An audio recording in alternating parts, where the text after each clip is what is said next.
I hope I didn't catch that on the stream. Hello, everyone, and welcome... wait, is it on? It's definitely on. Hello, everyone, and welcome back to Tyrion Cuthbert. Welcome back to OGS. I'm Rad. This is Spiky. Hello. And we are going to continue Case 3. Of course, reading out all the dialogue. In case, you know, you want to listen to it instead of watch it. Before we do, I will admit I randomly looked at the credits, but what I found was the strangest thing I've ever seen. What? Waifu consultation. Waifu consultation. What, you know? Waifu consultation. Waifu consultation. There you go. I don't know what to make of that. That's, yeah, there you go. It is what it is, I suppose. Is what it is. Hey. Well, without further ado, let's get stuck in there. If I say that enough, I think I'll be able to turn it into a thing of me saying, let's get stuck in there. Let's get stuck in. I don't know. Anyway. I forgot what we were doing. We were talking to... Apparently weren't using Repario Arcane. But that seems to be pretty standard as of now. Yeah, it does seem that they don't actually give you any new information for that. Rosa Caster 300 is giving him arcane 300 tons of arcane construct. It was something that Spiky and I discussed after last stream, but it's really, really weird that the arcane constructs are being measured in weight instead of being measured in, you know, arcane constructs. Because, like, they're a discrete variable, you know? There's 300 arcane constructs. Yeah. It's like 300 cars. You wouldn't say... Yeah, and the other thing is, like, sure, it probably is useful to know how heavy they are, because, you know, you're putting them on a boat. But at the same time... it's just kind of weird. You wouldn't... Yay, person, what's up? I saw you managed to beat the Elite Four after the fact. Yeah. So GG's for that. But, yeah, how are you measuring arcane constructs? Yeah, we're measuring arcane constructs in weight.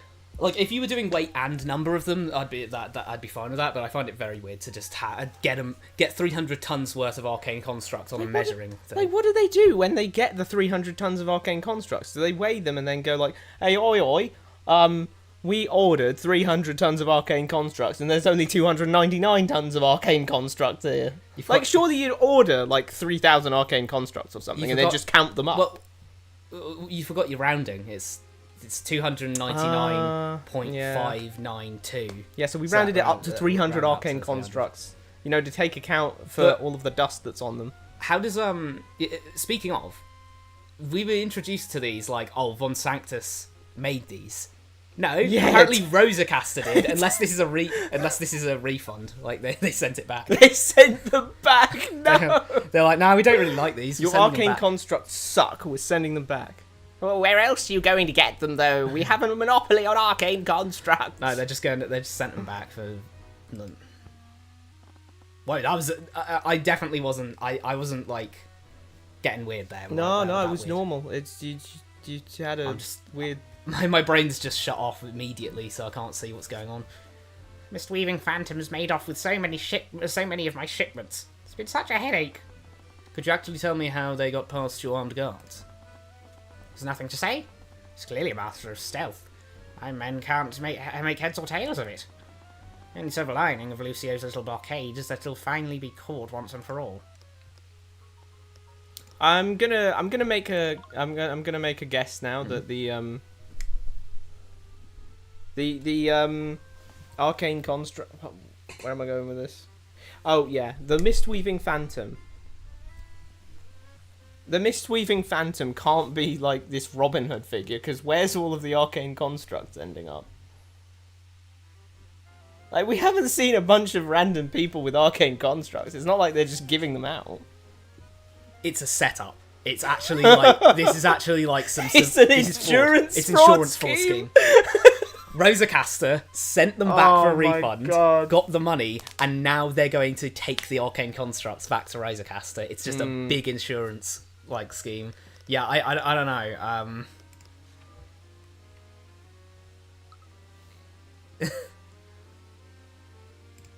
Very strange. Very strange. Right, what else can we bother this guy with? Or do you want me to bother him with more like random stuff? Yeah, bother him with more random stuff. There might be some interesting information. Maybe we can find something more normal. Do you know anything of this random ring we have? Yeah. What about this ring? Oh Do my you god! recognise this ring, Von Sanctus? No. No. Why would I? I called it. Oh, that's Yeah, I mean, fair enough. Honestly, that was a shot in the dark. What about Do you recognise Justin Way, Yeah. Lord Von Sanctus?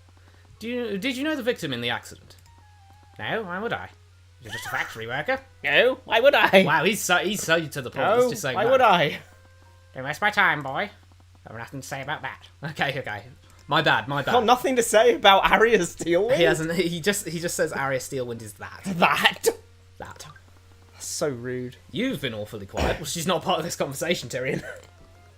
I didn't want to interrupt. I forgot how I was voicing this character. She showed up a case ago. Yeah, she showed up once, but not even a case ago, like 2 cases ago. Yeah. Yet you're just as responsible for the commoners suffering as he is. No, what? That's very vague, Tyrion. That's a very Please vague specify. thing to say. You're doing things that might impact people's lives somewhere. What? She writes the laws. Yeah, actually, come to think of it. I wouldn't go that far. She should really be the one he wants to focus on the most, shouldn't she? Because, like, he's a lawyer. Yeah. Also, what is with the ball? Honestly, then again, that's a really complicated thing because there clearly is enough leeway that he can get people the right sentence. Yeah. He can get the commoners off and get the nobles convicted. Are her laws fair, and it's just the justice system is corrupt internally, or are her laws unfair? Like, are there laws against, are there laws against executing nobles? Are there laws against, putting nobles away for more than 10 years? Are there laws against this, that, and the other? Or is it just the system is working fine? The system is not working fine because there's corrupt elements in it, but that's outside her control, because at the end of the day, if you have corrupt elements inside a system, then it doesn't matter what the system's laws are. Yeah. The people inside of it are, it's like, saying that, oh, look, all these criminals, look at what all these criminals are doing. And it's like, well, yeah, the law can't do anything against that. Because there's always going to be criminals. There's criminals, there's organised crime. We have laws. There's criminals, there's organised crime, and whatever they do, the courts can't do anything about.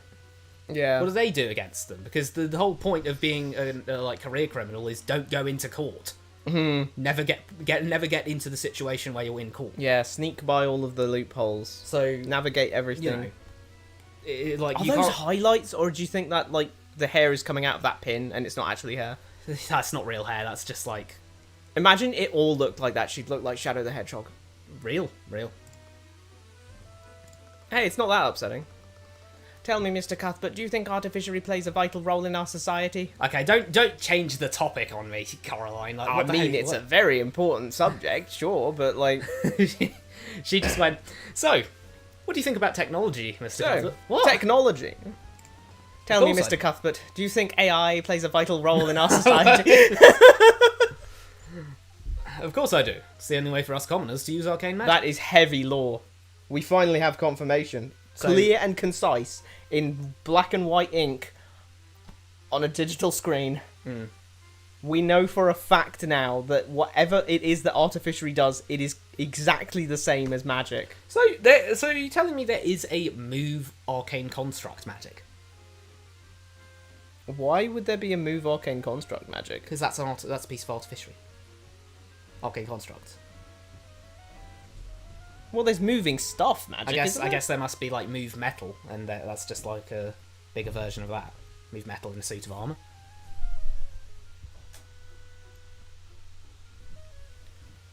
Well, yeah, Wyvern has a pretty heavy class system, and this is a noble lady, so yeah, she probably is calling you a common person. I was literally questioning it whether or not there was a line that said "person is common," and I was like, what?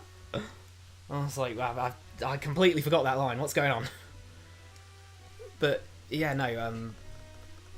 Correct. The existence of the arcane refineries is essential for our society to function. Which, mind you, seems to be something that... That's crazy. Which seems to be the case that you can have commoners working there. Yeah, it... Just saying. The commoners are definitely working there. I'm just... this really needs to be, like, touched on, because...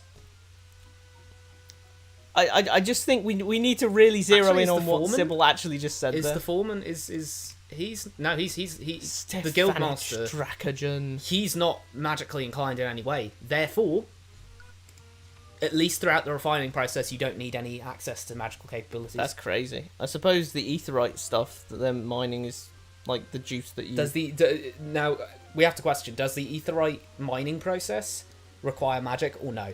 Because if no, then there is no step in the arcane artificiary process that actually does require magic.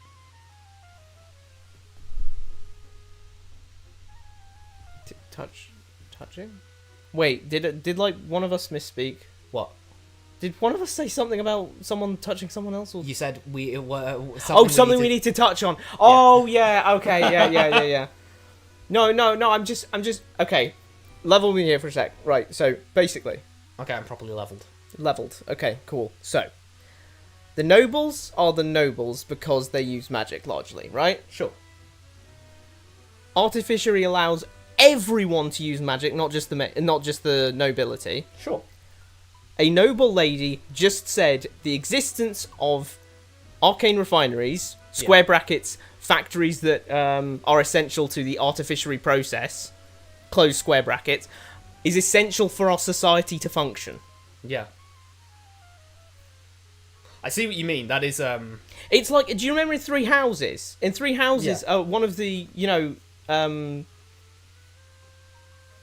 Hanneman has this support about how he's going to make Crest technology, sort of, in a sense, which will allow everyone to use the power of Crest. Yeah, I can see how. That should be absolutely destroying the nobility system, the class system. Absolutely. Because if everyone can use magic, then what's special about the nobility? No, Rad, it's about the reading. Oh, wait, these guys can read. When everyone's super, no one will be. That's from The Incredibles, which is an incredible movie. But what was I going to say? The problem I have with the whole artificiary thing at the moment is... Oh yeah, we also know that there's a move stuff spell because she's floating in a ball there. No, I think that's just actually a balloon. It's just like a balloon that's painted to look like that. Like, just some helium in a ball, guys. There you go. It's just a balloon. Yeah. And, when she does when she's doing the thing that caught in me the off middle. guard.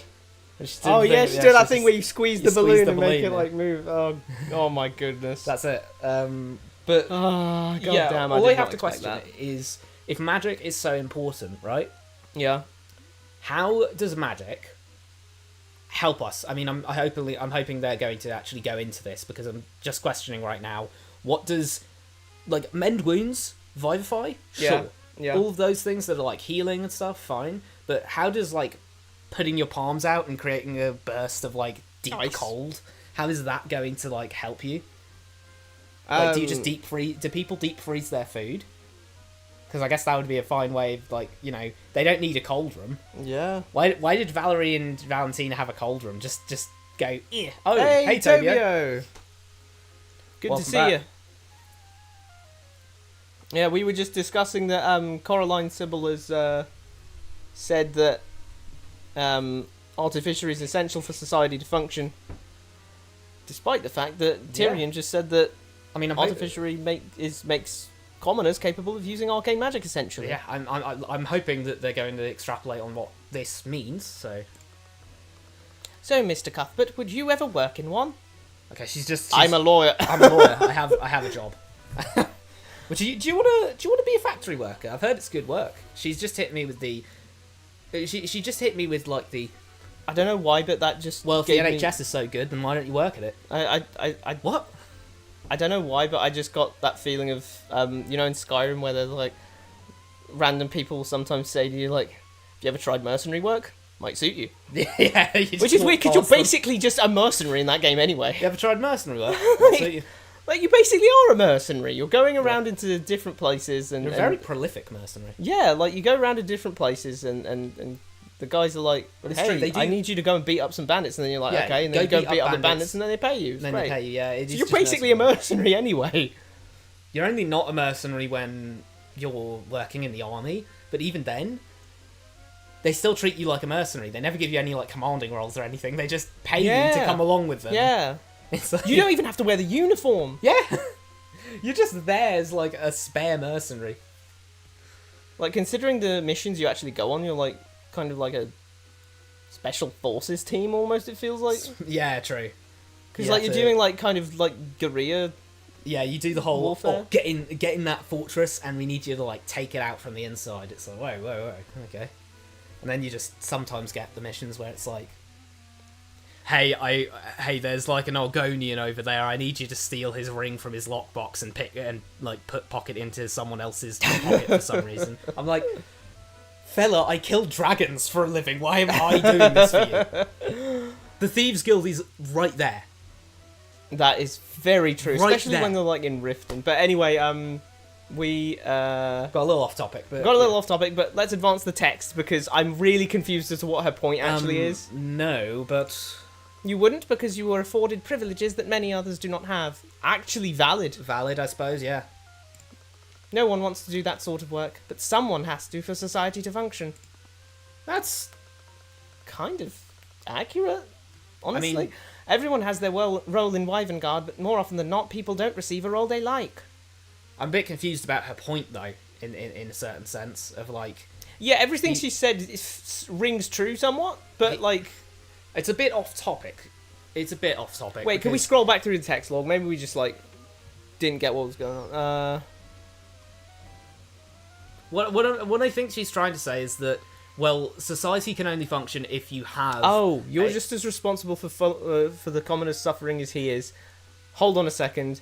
It's not my fault, it's society. Society Yeah. needs these people to do this thing that isn't particularly glamorous, because if they don't, then our society doesn't run. I understand saying. Ah, welcome aboard, Arthur the idiot. Oh, wait, sorry, that's Arthur the idiot, which is... Arthur, Grace! Arthur the idiot. Who's the idiot now? Yeah, it's true. Yeah, we're so welcome aboard. We're liking the game so far. Absolutely, yeah. A good bit of fun, indeed.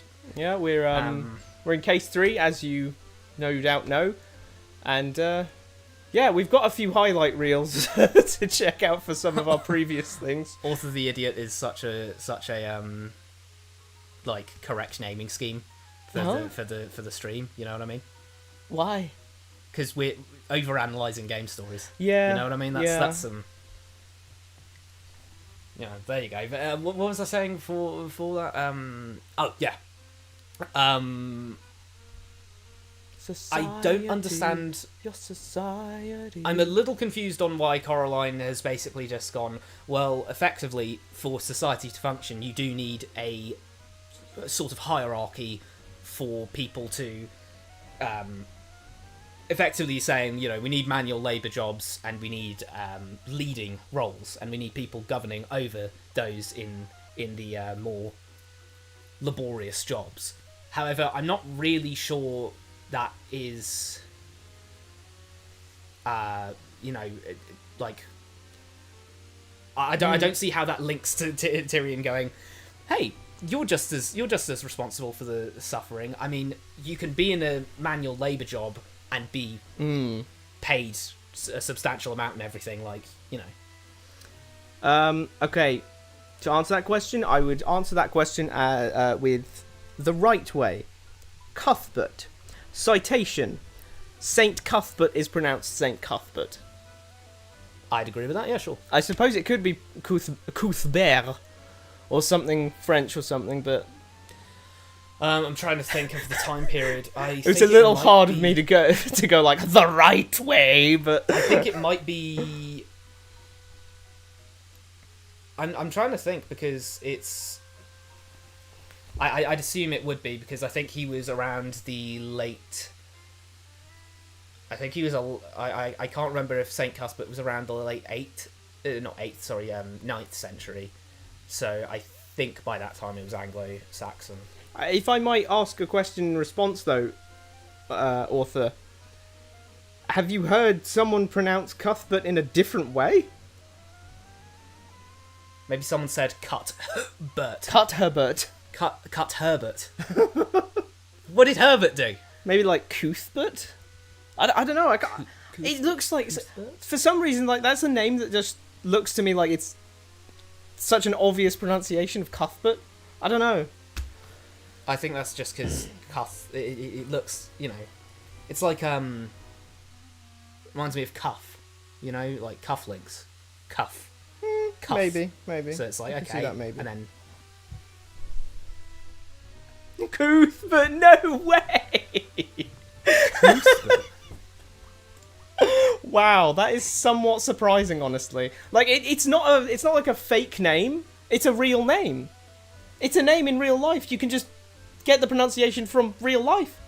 These guys are literally saying, okay, so we need to elongate the vowel if there's another vowel next to it. Ignore the T, ignore the H, ignore the B. He's next to it! There we go! Cuthbert. Like, they're just trying to find one. Anyway, we're talking to Coraline Sabile. Coraline Sabile.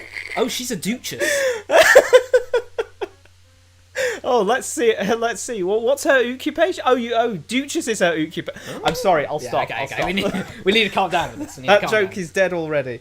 Okay. No one decides what kind of circumstances they are born into. Only the cosmic balance decides that. What kind of... New religion. The New cosmic religion. balance. She's invented a new religion, everyone. Here we are. Religion 2. Apparently so. Yeah, people sometimes do weird pronunciations. I suppose we're gonna be put to the test when we go on to Murder on the Yangtze River, aren't we? Oh yeah, we're cooked on that. Yeah, we're cooked on that. Do tell us when we screw up pronunciations, Toby, for that game. It's just gonna be like. I mean, I'll try my best, but like. Cosmic balance. Please don't get us started on that. Was this a cult? She's a Scientologist or something? Like what? What's going on? Apparently. The cosmic balance is the chaos of the universe. The law of averages made manifest. No one can control the outside forces that determine their lives. Okay. Counterpoint. What about the Scaled Lord? The Scaled Lord. Literally doing that. Yeah, what about the Scaled Lord? This is what Isn't this like? Isn't this heresy? Isn't this heresy nowadays? Does anything count as heresy nowadays? I feel like it doesn't. It's just, the Tyrion Cuthbert. I don't know why. Like in case 2, Eris said that one thing of, oh yeah, if you even get a whiff of anything heretical, boom, immediately hung, drawn, and quartered. And then here's Tyrion going like. Cosmic balance. Cosmic balance. What is this? The 3rd extra religion I found today? Like, what? Oh, excellent. It is nice when visual novels have voice acting, especially as regards like when you're streaming it. Yeah.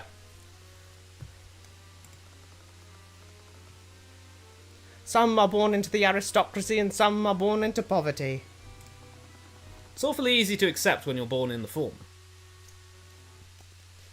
I mean, if we're just talking about getting born into things, yeah, I'm sorry, Tyrion, but you literally don't have any control over where you're born. Yeah, you can't. Like, I mean, after the fact, that's a different story, but, like, literally no one has any control over where they're born, or to who they're born. Apparently not even the Scaled Lord nowadays. Yeah. Scaled Lord. He if she's talking about you can't control your fate in general, then yeah, absolutely we can contest that. Isn't it a little weird that she says, "Oh, you can't control your fate. You know, you can't control what you're born into." When the Scaled Lord literally gives people magical powers. That is also true.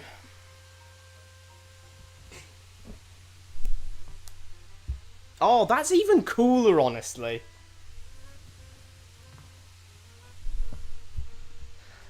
Well put, author. Well put. Well put. Real. Someone born with the ability to see into people's minds. An ability that, as far as we're aware, literally no one else other than God and maybe his mother had. Yeah. I mean, Tyrion's a very weird one. I don't think it... I think it might be getting touched on here, but something it hasn't been touching on so far was definitely the fact that he's very much in between.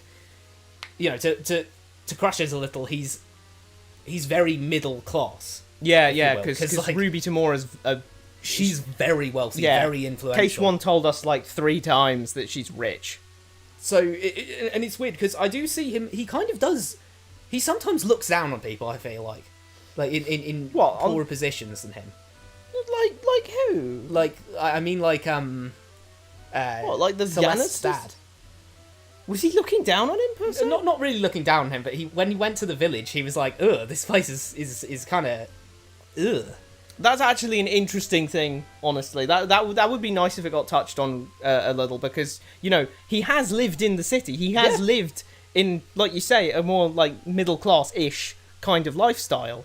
So, you know, his natural, like, knee-jerk response to a more impoverished lifestyle, being like, oh, God, this place is back and beyond, isn't it? I mean, this is a guy who's literally complaining about his oven breaking down. He's in a medieval society and complaining about his oven breaking down. I have a Von Sanctus brand oven. The Von Sanctus brand oven. You mean the one that keeps breaking down, Tyrion? Yeah, it just keeps breaking down. Like, it's still cool. It's still cool to have an oven. The world is not fair. It has never been fair. Damn. So we build systems to keep it from crumbling under its own cruelty. Okay, calm down. Calm down. This dialogue's going pretty hard. Yeah. Which is weird considering this is a crazy, like, cult lady person. I think, actually, I'd agree myself. No, I'm saying I think this is another case of the previous scene we had added into this game actually being detrimental, because the narrator introduced her as someone who didn't really do anything and was pretty useless. Yeah. I mean, she can still believe this and not do anything. Yeah, no, but I just mean, this sounds like this gives an impression of a person with very strong opinions. Yeah, that's true, honestly, Tobia. That's fair. That's valid.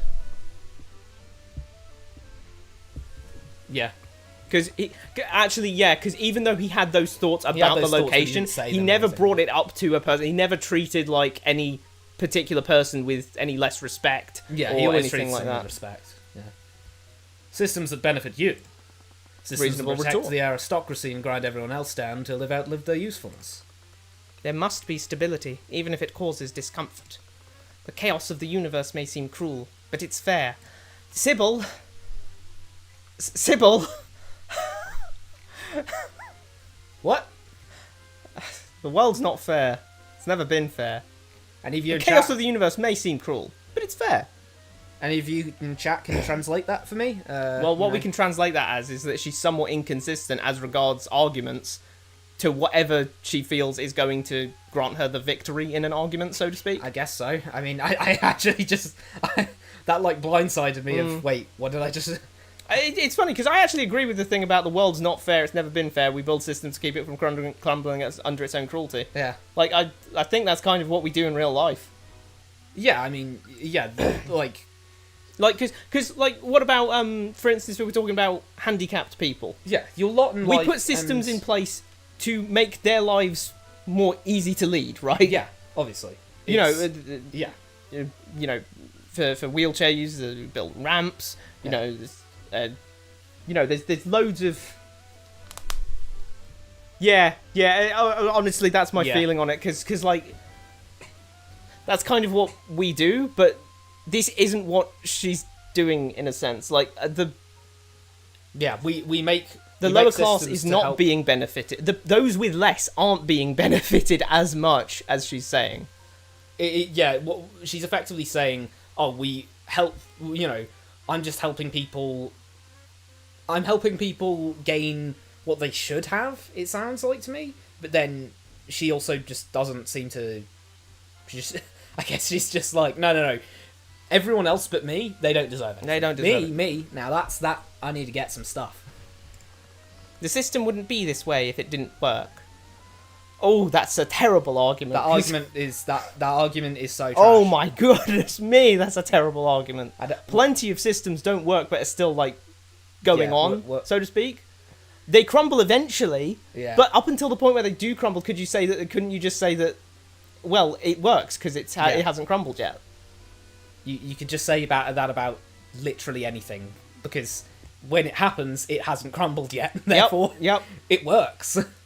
but like, keeping kids in the basement doesn't work. That doesn't I don't work. think she's got any kids in the basement. No. But I just mean like, the argument is so like, what do you mean the system? The system's so working right now. That was a pretty good dialogue. Yeah, that's fair enough. We got a lot of insight into Coraline there. Yeah, more than the case 1 scene. She was just sitting Yeah, there. honestly. That's what I was saying earlier about. I think this should have been her introduction. They introduced her as spare part number 4, Yeah. just sitting over there with the guy who looked like he was in a different art style. Yeah. And the narrator went, "Here's this Regis of Virgili guy. He's kind of cool." It's weird because in case 2 we were told the names of the Pillar families, so we will recognise her name, Sybil, as one of the Pillar family names. Yeah. But I don't know. That was just way better for her character than the first thing was. Putting her as wrong is fine. Putting her as Oh, yeah, I don't bad mind her at, being bad wrong at at all. arguing and everything. Like that was fine. I don't mind that, but that should definitely be a much more. Here's your introduction. That's a much better. Here's your introduction to the character than she's sitting in a chair and, William Frager is going, "I think we need to take out Lucio Steelwind," and then Lucio Steelwind, batters down the door and goes, "Oh, did someone say take out? Like take out some babies?" And then he's like, "No, Lucio. Oh, there's Lucio, stop eating babies. Stop." And he's like, "Damn it, I thought you said there were babies in here. Oh, well, guess I'll have to go find some," and then he leaves the scene. And As it's you like, can "What?" tell, we're still reeling from the fact that they actually made that joke in that scene. Yeah, that Like, joke was it Frager or was it this guy who said like, oh, he's probably got No, babies in his William- pantry or something. William Frager said straight to his face, "We're gonna you act so insane that we're gonna have to start checking your pantries for the children you're eating." Yes, and then and then what? and Lucio's reaction to that was, "Fair." Yeah, that's Like, what? fair. I'm kind of crazy. Like, a valid argument, to be honest. Like, what? Excuse me, you're not gonna no rebuttal. Since you two care about the system so much, you should know that someone's abusing it. Is that so? Sure, you've heard about the Mistweaving Phantom. Yeah, we just spoke to him about the Mistweaving Phantom. We just presented something about the Mistweaving Yeah. Phantom. I believe they've been stealing official records and from the unions and the Dracogen Trading Company. They've been using those records to craft false reports about hostile tensions between them. That's... He paused for a moment. Is something wrong? I think what he's saying is actually quite plausible. Wait, really? Has been something peculiar about this recent string of robberies. Namely who they've been targeting. Are you talking about how they hit the union offices? That's funny because there's kind of they're saying that Dracogen is competition for him. Yeah. So like, Yeah, he's like, hang on, no, let him no, cook. he's right. It would be a nice character thing if he actually is like against people doing that. Yeah, I mean, it's like subverting the system. It's always good to have actual. It's always good to have actual pushback against Yeah. the protagonist, because the protagonist going up against Thomas Baby to 3, 4, and 5 is just like, oh well, that's all right and everything, but you don't have this. It comes across more as a straw man, because you're saying, look at this guy, he thinks this, that, and the other, and there's these evil people he doesn't like. And it's like, well, yeah, but you haven't given this, you know, you should give this counter-argument side of it of, yes, you know, yes, yes, people need to... Tyrion going like, oh, well, people need to be doing... There needs to be more, like, social... more, like, social mobility. But then, like, one of these guys pushes back with something, with some counter-argument to that of like, no, hang on.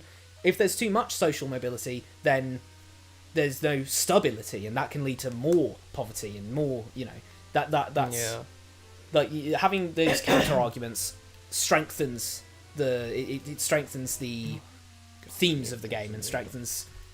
Well, it strengthens the protagonist as well, because Yeah. you give them some actual challenges to overcome, rather than just some guy who's wrong about everything. I'm sure I'll regret telling you this, but there's something about his targets that hasn't been released to the public. Wow, we're just going to get insider information. Here we go. Many of the individuals who were robbed were secretly plotting treason against the kingdom. Like, is Dracogen? Huh? Is Dracogen plotting treason against the kingdom? Are you only saying that because they were members of the unions? Saying that because law enforcement found hidden illegal communications, weapons, and explosives at the sites of most of the robberies. What? Oh my god, they're terrorists! No, hold on. What am I doing? Yeah, but it could be planted.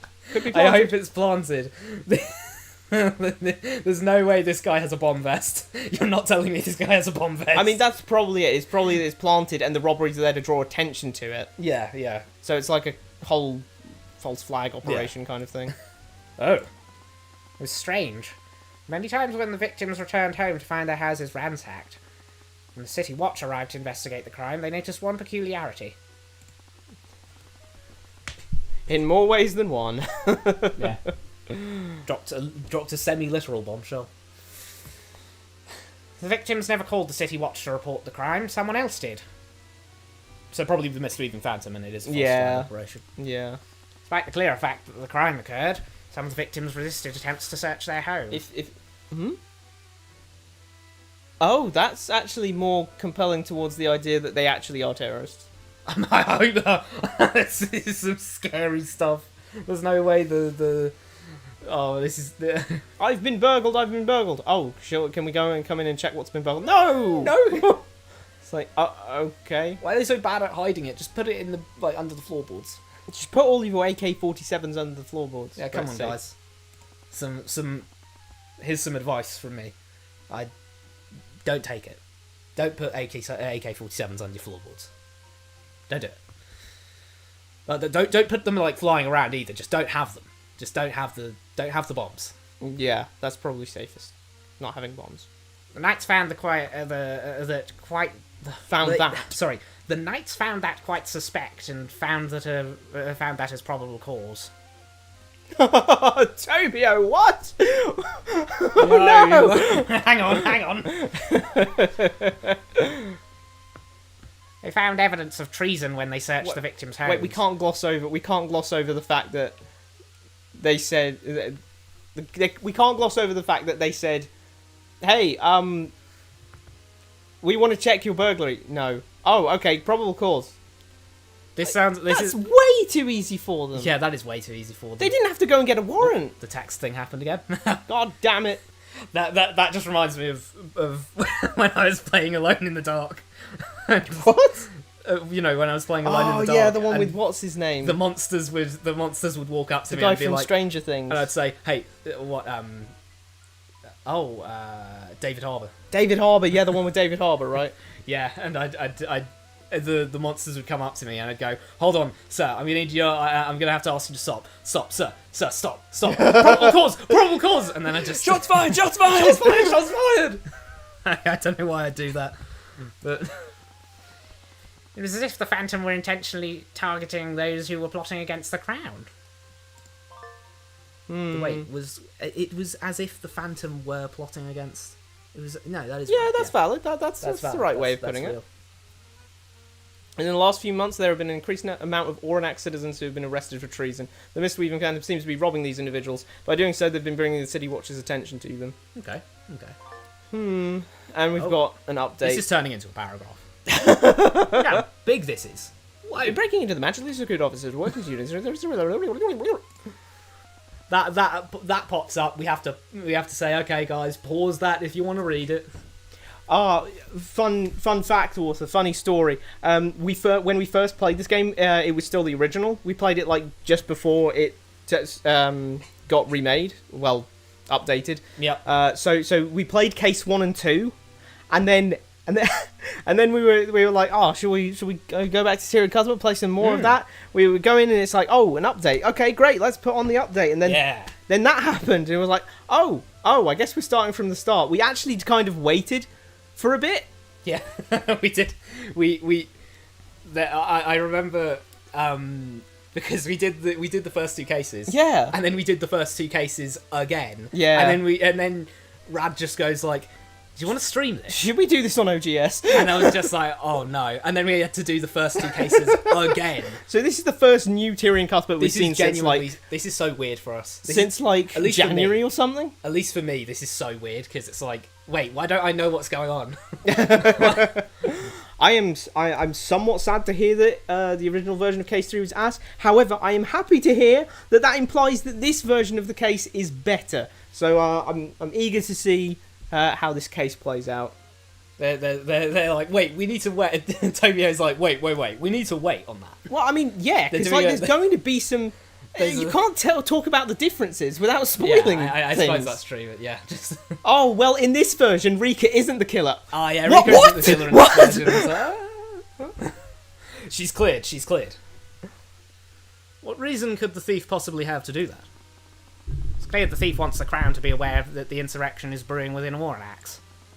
With those false reports, a far more dire situation is being painted. I just realised that this is something Sanctus absolutely would want to crack down on and quick, because he's the ruling lord of this area. Well, yeah, we already have Lucio Steelwind sniffing about here. We don't need him to nuke the place. Jeez, Lloyd von Sanctus. No wonder he looks like so worried all the time. Yeah. He's probably stressed as hell. I'm surprised his hair hasn't greyed already. Like, you know, Lucio Steelwind's outside his house right now. You can just hear in the background, dung, dung, dung, dung, dung. Let me in! Let me in!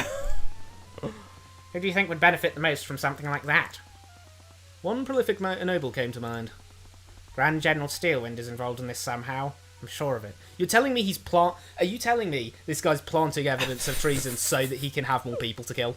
So he plants evidence of treason in the town, then he hires a robber to go and burgle the houses of the people he planted evidence. No, This is getting to conspiracy levels. Did we misread this? Because that sounds like a conspiracy. Is he about to... He's like, no, Grand General Steelwind's here. I've seen him do it before. He's like, hey, ma'am, I need to see your baby right there. What are you saying? What, my Let me see that baby. Let me see that baby. Baby. What? He's trying to say something to me. I hate the Crown. I hate the Crown. Probable cause. Someone lock that baby up. It's like, what? What's he doing?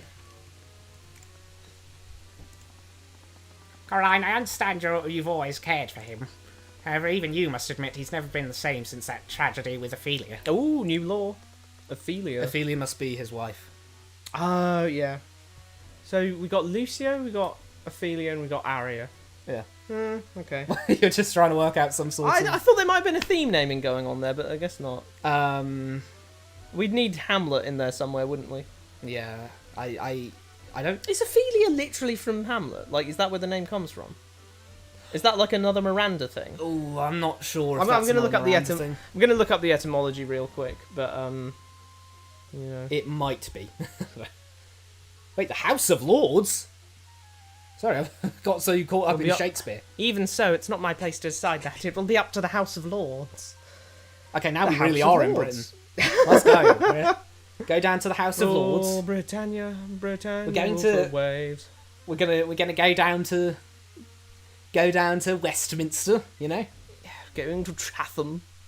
Go to Chatham on my morning constitutional. Round and rover. If I see ops, then it's over. Really? Even now? Nice timing there. You have no evidence. The House won't condemn Lucio based on hearsay. I mean, they shouldn't condemn him on that, but isn't it crazy that Lucio's allowed to go around and, like, mass murder entire villages. Speaking wipe of them the off the House map. of Lords, wasn't the House of Lords in the end of case 1 saying, "Hey, we all hate Lucio," and then Lucio came in and said, "Oh no, it's not. It comes from it comes from ancient Greek. It means help or aid, although it was popularized by Shakespeare." Ah. But didn't they all just basically say, "Hey, we hate Lucio," and then Lucio came in and said, "Hey, but there's war going on, and you need there's me." war. Hey, you need me because This is implying that they don't hate him. There's Yeah. just rumors going around, and some people believe the rumors and some people don't. I mean, what about the king? What does the king think of this? Because from what we've seen, the king just kind of goes, "Ha ha ha! Lucio's so funny and silly," and then you just have like Lucio Steelwind just blowing everything up in the background. It's like, what do you mean he's funny and silly?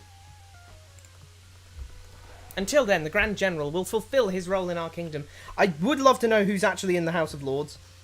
Does it include minor nobles as well? Garrett Pierce is in the House of Yeah, Lords. is Garrett Pierce in the House of Lords? Is he getting a vote on what's happening to Lucio He has to Steelwind? show up on Discord because he can't, Oh yeah, now he's arrested. he has to go on the Zoom meeting. His prisoners are. Even when countless innocent lives have been lost Lord under his Pierce, watch. are you in a carriage? No, Your Honour. No, Your Honour. Ha. Wait, did you read that line, or was I not listening What? while you read that line? You said the carriage joke while I was reading that line. Soon the Grand General will be obsolete. And he's very happy about that. That makes sense. Makes sense, but I don't see how. If he's thinking the arcane constructs will work like Lucio Steelwind, I will once again state that the global alliance against Wyverngard is not scared of Wyverngard. They're scared of Lucio Steelwind. Yeah. That's The what the entire case one world. thing says. The entire world is afraid of him. And keep in mind, not to the point of wanting to assassinate him or anything like that. They're scared of him to the point that they haven't tried to assassinate him. Which can only Yeah. mean no one else on the planet thinks assassination will work. Yeah. Think about that. Deep that, someone. This fella's Goku. He ain't... he's not just, scary. He's like, terrifying. it's not just that he's a good general or whatever, or like he's a great military genius, and they're like, oh, he'd probably be able to defend against us. Which even then, how good is he if the entire rest of the world, as a union, thinks, yeah, no, we couldn't take him. That's what the final scene of Case 1 told us. That anyway. final scene saying the entire rest of the world was in an alliance against them is so weird. It's so bizarre. It is a little strange for the stakes. I don't the world's even they said in Case 2 when we looked at the globe, the world's a big place. Yeah. There's lots of countries, And they had to go and say, literally every nation has joined that union except us. What?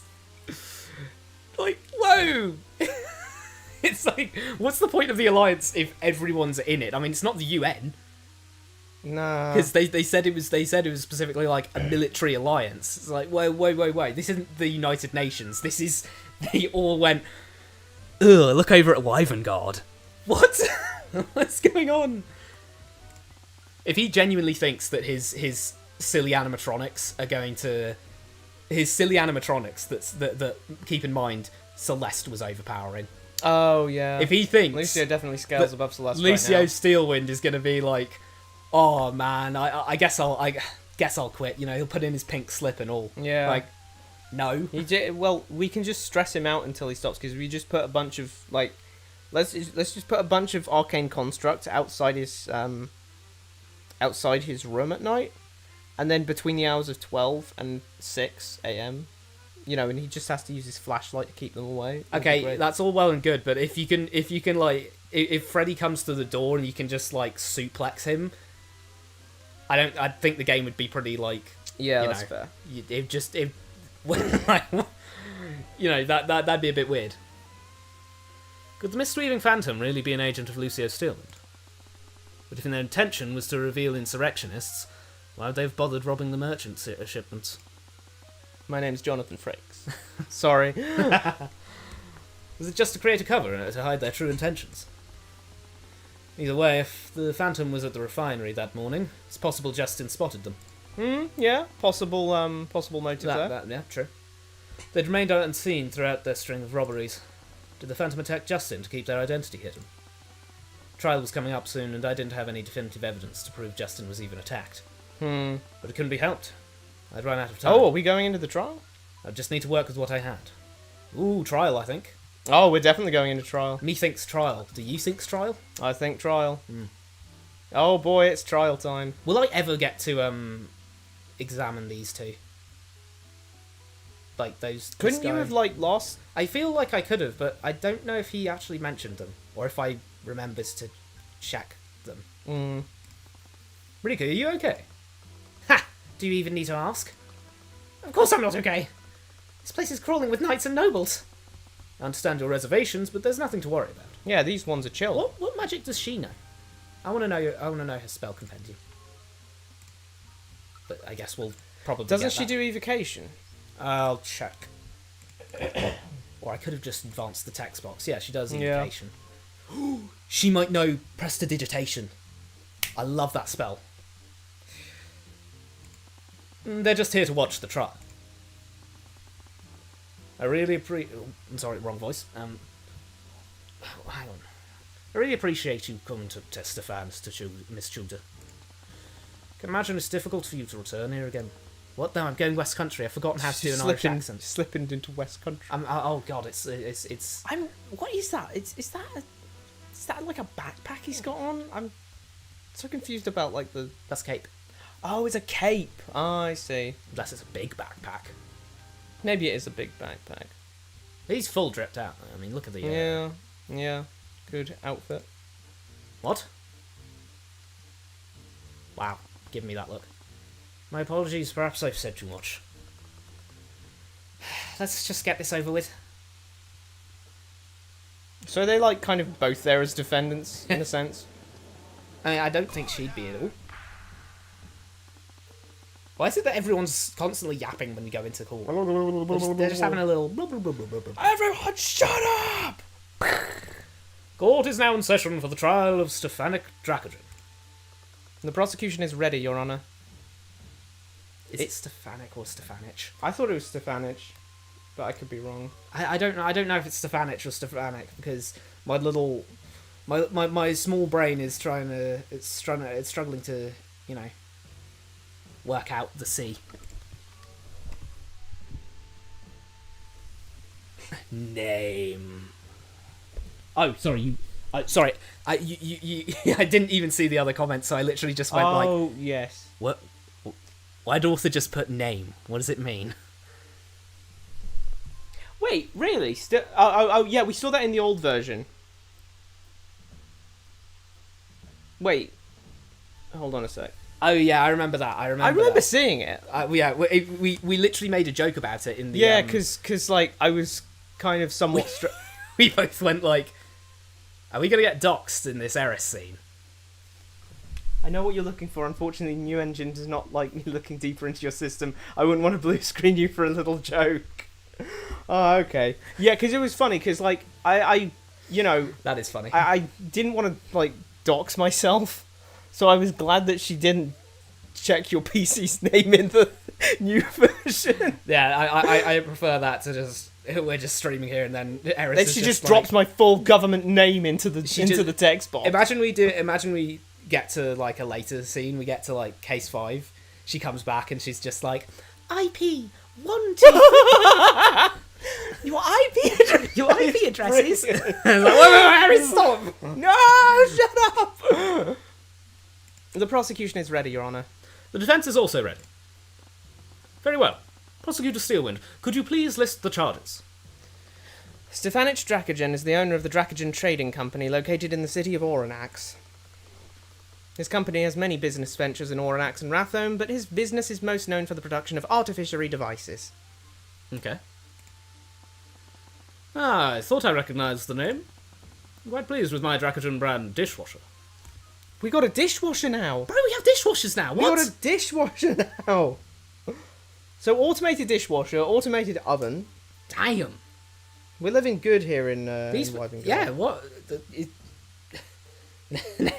You know, next they're going to be saying they have tumble dryers and stuff. Like, Maybe so. modern, you know, modern stuff requires modern solution. What did I even just say? Yeah, I mean, this is fair. Be that as it may, Your Honour, Mr. Dracodon is charged with criminal negligence resulting in death. The accident occurred within the Overanalyzing Arcane refinery owned by his company. The victim, Justin Way, leaned against a damaged guardrail, causing it to break. As a result, he fell into a vat of volatile chemicals. Rest in peace. Burned him from the outside in, as you know. Attempts were made to save him, but by the time they could neutralise the vat, he was already dead. Well, let's just hope he didn't breathe any in. Holy moly! I mean, yeah. In terms of like, you know, shout outs to Justin Way. Like in terms of bad ways to go, I think dropping into a vat of, you know, I love how the autopsy says died of dissolution. Like, whoa, pretty bad. That's certainly a very gruesome way to go. Not half. The defendant displayed clear negligence in maintaining the refinery's facilities. Like, just give me a good chop, you know what I mean? Like, axe to the back of the neck. That I'd prefer that one. It's like that, who was it? Which queen was it? I think it was, it was like,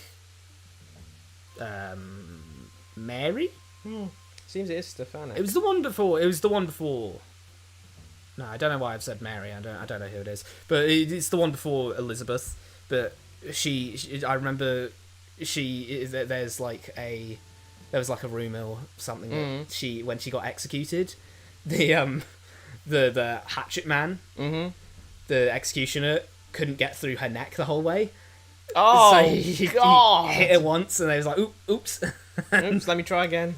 And it was like, not as clean as the guy from Skyrim. He of just course does it in one fell swoop. And of course, take that with a grain of salt, because that's like 1500s. So I don't know if that's reliable testimony from everyone involved. But as such, the responsibility for Mr. Way's death fell squarely on his shoulders. Tyrion Cuthbert had such a big problem with that. He just straight objection. Objection. Your Honour, this case isn't nearly as mundane as the prosecution is making it out to be. Justin Way didn't fall into that vat because of a faulty guardrail. He fell because he was pushed off the catwalk by an arcane spell. Okay, we're going in hot. Okay. Mr. Cuthbert, are you trying to say that the victim was murdered? One of the witnesses claims they saw a spell hit Mr. Way before he fell into the vat. However, that testimony is completely contradicted by the lack of magical traces found anywhere near the catwalk. If you're so confident, Steelwind, why don't we bring said witness onto the stand so she can testify? Fine, let's hear what she has to say, but I'm sure you know that even she has no idea what she saw. Witness, please state your name and occupation for the courtroom. Never forget how small she is. Yeah, she's tiny. Her chest is like just her chest line is just guardrail. above the guardrail. Oh my god! I swear, like people are usually up here. You know what I mean? Yeah. She's like 4 foot tall. She seemed to be okay, but she looked pretty nervous in the lobby, and we hoped that this wouldn't be too much for her. So you seek the title of the Deathbringer Songstress? No, don't do that. Don't do it. What? Scared Lord, was she seriously going to do that here? What? I lie between life and death, heaven and hell. None are worthy of my name, so consider this a courtesy. I am Mosseri Kachuda, Mage of Evocation and the Ashen Lord of Overanalyzing. I wasn't aware our kingdom had a title like that. Fair point. Although you could argue the case for like, well, it could just be a little bit off screen. I suppose so, but It almost feels like by design. Like, what? She's tiny? yeah, like surely they knew when they were designing the character. Well, I mean, The height that they were making the character. It's really noticeable when she's standing like next to Celeste in that one scene, Yeah. like last stream, where she was just done, and you could see the hat went up to Celeste's head. It was like, whoa, she's a full head below Celeste. And then again, I suppose there's like the argument of screen real estate. Yeah. The world has really changed a lot in recent years. I guess it's the problem of if you put a hat on someone, they tend to look more imposing. Yeah, they're taller, Because even though the they're hat not taller. makes them look taller. Your Honour, the witness is a business owner in Overanalyzing. She runs a cafe. Why would the Ashen Lord of Overanalyzing run a cafe? Ah, I ask my same that my same what? Ask myself the same question every day. Let me just note that one down. Riku, could you please not do that right now? Helps me cope, okay? Helps me cope. It's my coping mechanism. Hold on, this is my coping. This is my emotional support peacock. Miss Tudor, can you please testify about what you saw at the refinery that morning? And I think we could all do without the verbal flourishes. Fine. The judge there just had a flipping Ace Attorney judge moment. Yeah, he did just completely lose the plot. I was delivering food to Justin that morning, but I didn't see him anywhere in the freight area. I went looking for him and spotted him on the catwalk. Looked like he was talking to someone. That's when I saw a flash of magical light. Justin got blasted with spell. Ripped apart the guardrail he was leaning on, and he fell into the vat of chemicals. I told one of the workers what happened. They tried to save him, but I guess it was too late. I'm sure Mr. Cuthbert has told you this, witness, but we didn't find any traces of magic near the catwalk. I know what I saw! Someone definitely used magic on him! No, they used artificially. They just bang. Artificially Yeah, done. artificially doesn't leave behind traces, does it? Yeah. Because I don't otherwise think it does. those would have been noted in the last 2 cases where we... Actually, never yeah, mind. because the Never mind people noting it down. In case 2, she Celeste straight up has Repario Arcanum. and no one mentions, yo, those suits of armor, man. Yeah. They're so glowy. They're big glowy suits of armor because they're just loads of artificery. Now, are they just glowing themselves, or do they leave a glowing trail where they go? Because we could have That's just the question. if they leave a glowing trail, we could have just used that solved case. You see a glowing. Oh my trail god, from you're the- right. You know, so I'm assuming artificery doesn't. So it could definitely have just been artificery. She seems very sure of that. She definitely wasn't lying. But I still couldn't figure out why there weren't any traces of magic there. There was something off about what she said, but I wasn't sure what. Mr. Cuthbert, you may begin your cross-examination. I have to cross-examine my own witness nowadays. Like, shouldn't it be Arya cross-examining? But then Like- again, like, she remember just the- hit the objection and go like, there's no magical traces though. Remember when Arya did the cross-examination of Valerie? Wait, did she? There was that full testimony segment, and then Oh, It and went- then she and then she objects. objects and- Yeah, that was pretty cool. That was a cool I remember moment. that. Is he normally in the freight area when you make your deliveries? Yeah, but I guess he was doing something in the refinery. According to Dracogen, the victim only worked in the freight department. Definitely wasn't doing his job when he was in the refinery building. Do you have any idea why he was there? I don't know. He didn't talk about much about what he did, so I just assumed he was supposed to be there. Did you see who he was talking to? No, they were too high up, but the catwalk was blocking them. But he looked kind of angry. He also looked a little scared. What? Do you think he was talking to the thief? Might have spotted them robbing my client's office. This is purely speculation on your part, Mr. Cuthbert. At the very least, you'd need a witness to even entertain that theory. And the current witness didn't see who the victim was talking to. I'm compelled to agree, Miss Steeland. Okay. Have you been able to figure out what kind of spell he got hit with? No, I've been thinking, but I've never seen a spell like that. My expertise is in evocation magic, and the spell looked completely different from the spells I can cast. May I remind the court that the Inquisition found no traces of evocation magic at the scene of Mr. Way's death? An evocation couldn't have ripped that guardrail apart. Which can only mean a spell from a different school of magic broke it. Or artificery, guys. Or the witness is simply grieving and doesn't remember what happened. We have records that show the guardrail was damaged and in need of repair. My client's contractors assured him that the damage wasn't severe. Yet the guardrail broke apart anyway. If you want a positive spell broke the guardrail, you'll have to prove it. Reminds me of those, Well, because I think it's in Indonesia. Hmm. It's like this. There's these minerals in this, like, I want to call it a volcano, but it's not a volcano. It's like an acid cano. It's like this big mountain with like an acid caldera, and I'm like, whoa!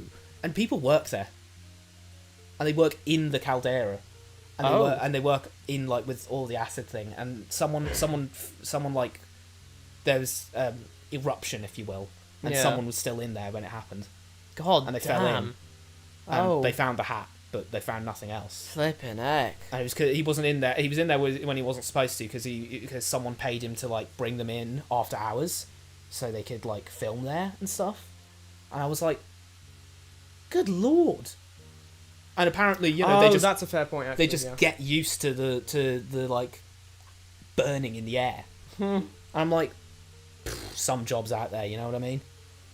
There's just some like mining. Just get used to the fact that you're breathing fire. But actually, honestly, mining is like one of the worst. Like, I mean, I guess they were mining technically too. What's the author saying? In the remake, magic only appears on what magic traces only appear on what magic directly affects. So yeah, the whole idea of a trail wouldn't work because, of course, it would just be the armor itself that's glowing. It would just be inside the armor. Yeah. Even still, we still have that strange line from what's his name? Which one? You know, someone could have poured a healing potion. That would make necromancy. Poured a healing potion on it. That would have made necromancy. Oh dearie me. I mean, that's in. If you want to find that quick, that's in the That is on the highlight reel. So, but I know this must be difficult for you, but can you remember any more details about the moment Justin fell in? What? I guess I'd need to know what details you want.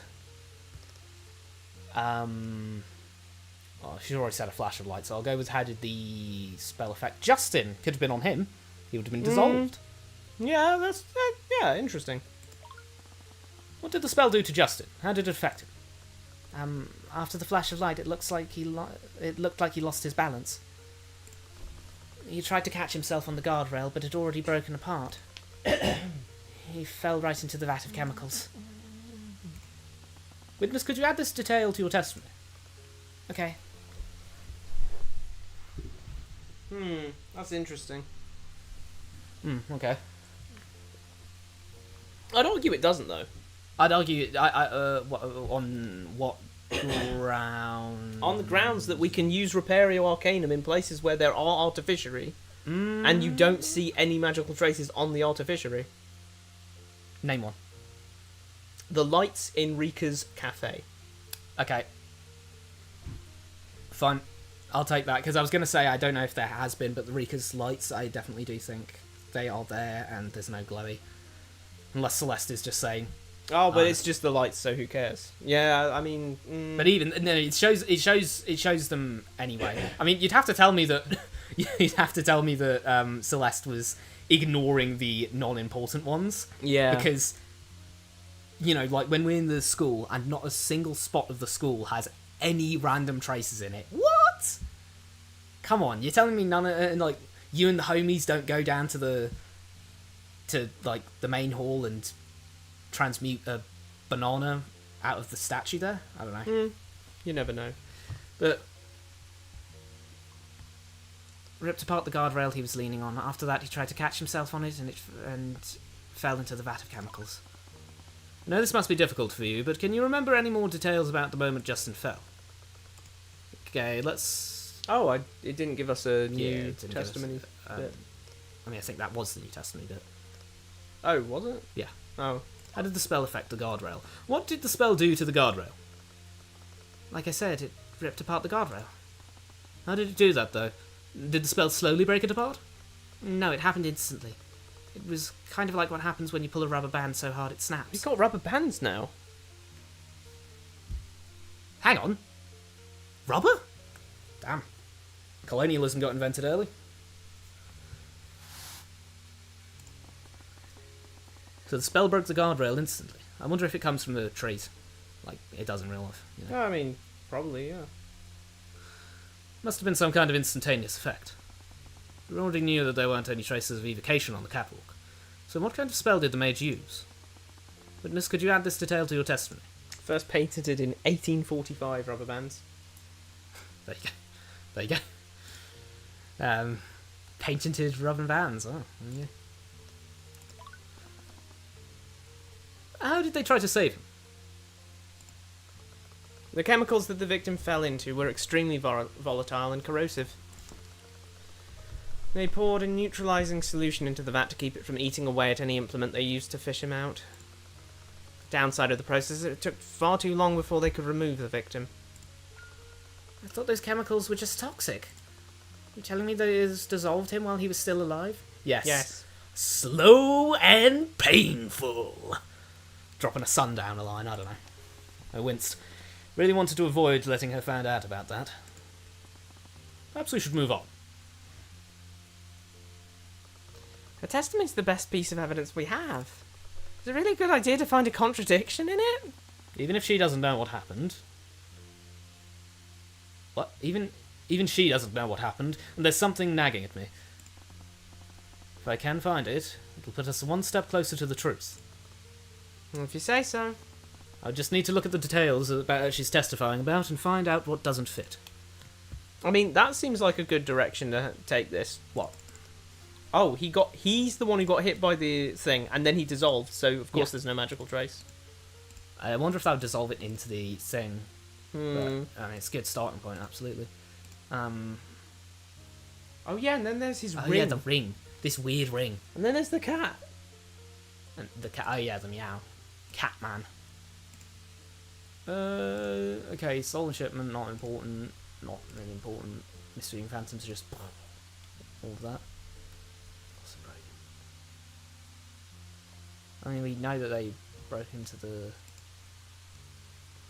Only his bones. Damn. I forgot that for a second for some reason. Okay, it's good. I'll do the third one just for, for completeness. What did the spell look like?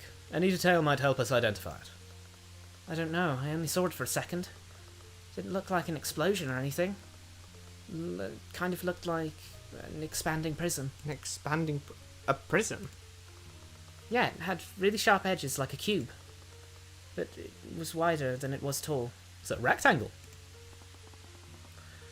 Witness, could you add this detail to your testimony? Okay. I'm swapping between detail and detail. That's crazy. Detail. What am I doing? Need a pick.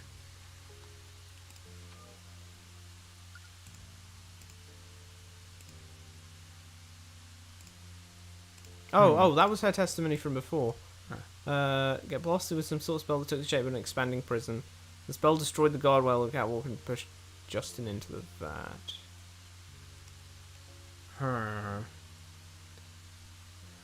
Do we use that with it right now? Expanding prism. Well, that's just what her testimony was. Yeah. So that's not It's contradictory. not going to contradict it. Objection! You said the same thing You twice. said this before. What about the one where it said... where she said... oh, wait. How did it affect Justin? It looks like he lost his balance. He tried to catch himself on the guardrail. Could you add this detail? Ripped apart the guardrail he was leaning on. Hey, that didn't change it, did it? Huh? Did that not change it, or am I going crazy? What, this testimony? Yeah. Oh, this? Yeah. No, I'm pretty sure it did.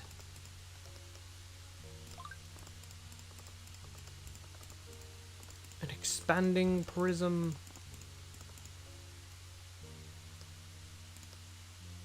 Well, yeah, that was definitely different. Definitely different. What does the middle one do? No, that's... Sorry, what does the last one do, I should say?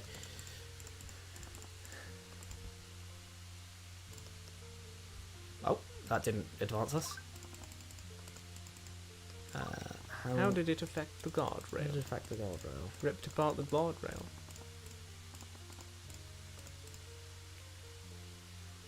He fell into the vat. It violently and instantly ripped apart the guardrail he was leaning on. I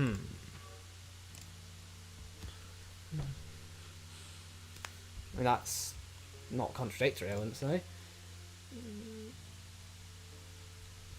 Hold on. It's covered. He was holding this leather strap, but it's covered in traces of conjuration. That sounds potentially useful. Yeah. So, which I think we can use this on one of those testimonies, but I'm not sure which one. Spell, how did it affect him? Fell into the bad.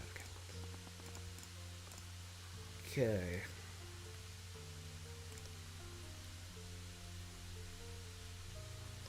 Trying to see which one most concisely says. Not that like an it expanding hit prism. this or it hit that, so I can bring up. Just make sure the other ones actually don't have. No. Justin got lost with the spell. I mean, yeah, I guess so. But Hey, do you think the collar's the collar of the cat, and the cat's name is VI something or other? Vince. Vince. Yeah. Maybe. But why would he have his cat's collar? Just in his hand. It wasn't his cat. It was the cat that was jumping at him, or something. No, wait, that doesn't make any sense. What if he got? What if the cat dissolved? The in there cat with him? turned into a prism. The cat was a conjuration spell. The cat was the conjuration spell. We're throwing everything at the kitchen sink out. So yeah, I mean, let's just go through it as usual again. So I wasn't dissolved in the mortal area like that. Not important. Yeah, it's not going to be about the unions right now, is it? Like, there's definitely a conspiracy going on Phantom, there. I can kind of see, like, maybe, but the insurrectionists know this, possibly. She's just saying her own testimony, so... And what's that order? Oh, that order's just the list of stuff. So it's probably one of these two, but I think it's more likely this. Is there any testimony that says something about there not being any magical traces? Because the fact that he's holding something that did have magical traces on it... It does sound like, well, how you know...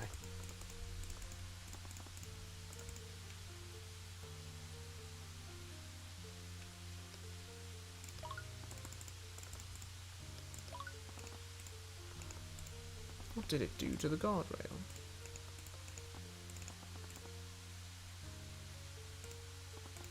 Maybe he's saying I should probably present with that. Yeah. Oh, should we go for it? It's probably not right, but let's do it anyway. Yeah, it's just, you know... Yeah, unsurprised. Unsurprised. We're small of brain. Your Honor, it's clear that the witness's testimony is contradictory, and this piece of evidence proves it. Fail to see how that proves anything, Mr. Cuthbert. Oh, I guess you're right. I love this judge, he's so lenient. Yeah. Huh, you're right. Oh, you're right, I'm sorry. What if this is like a big red herring and we're not actually supposed to do testimony for... Okay, yeah, let's see though, let's see. I was delivering food to Justin, that's just set up, that's fine, nothing's wrong there. I went looking for him and spotted him on the catwalk, it looked like he was talking to someone.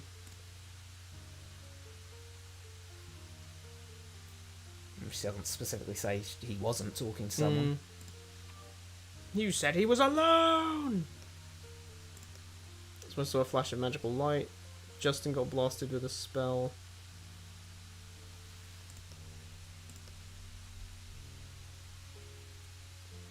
Hmm. 4 is the only one that feels like it's relevant right now. Yeah. But I'm still unsure of which of the three it should be.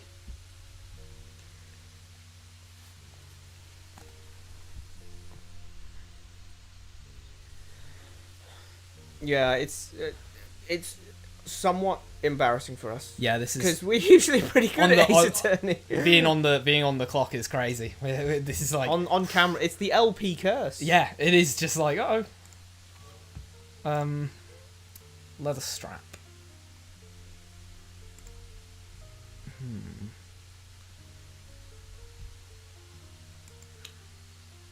I'm trying to wonder what are we actually trying to prove here? What We don't have any spells listed in our spell list, do we? No. Nothing here. Okay, and in people, we've got these guys. I'm not seeing that being particularly useful. What about Justin Way? Have we got anything? Is there anything useful? Okay, Justin never mind. Way doesn't have a description. He has no description. Bro isn't real. The filing instantly ripped apart the guardrail he was leaning on. He fell into that vat of chemicals. Objection, it wasn't chemicals, it was molten etherite. That's chemicals. That is chemicals. Oh. Maybe she says dissolved somewhere. He fell into the vat of chemicals. I'll see. Maybe he she says, oh, it dissolved everything, and then I can throw that.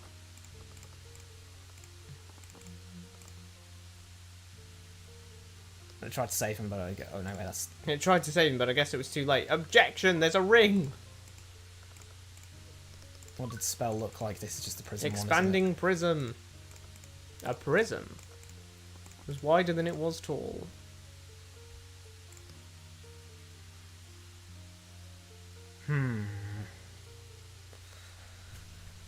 This one says he's leaning on it. It's weird. She's actually inconsistent with what she's saying here, in the sense that sometimes she's leaning on it. Sometimes she says he's leaning on it, but then sometimes she says, oh, he got hit by the spell, then tried to catch himself on the rail. Oh.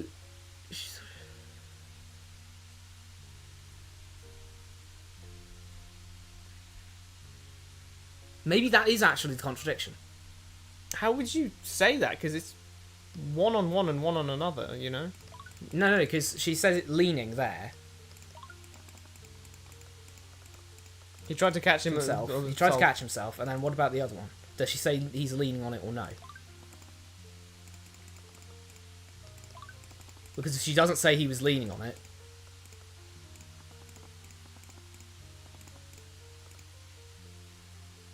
He was leaning on, damn. That's two leaning ons. He fell into the vat of... Because it says here, okay, she went looking for him and spotted him on the catwalk. She saw Justin get blasted with a sort of spell that took the shape of an expanding prism. The spell destroyed the catwalk and pushed Justin into the vat. I guess she said twice that he was leaning, once that he wasn't, but I don't know. It's turning less into overanalyzing game stories and more into two idiots trying to work out how to contradict testimony with itself. Yeah. Not our finest hour by half, but let's just try and solve it. Yeah.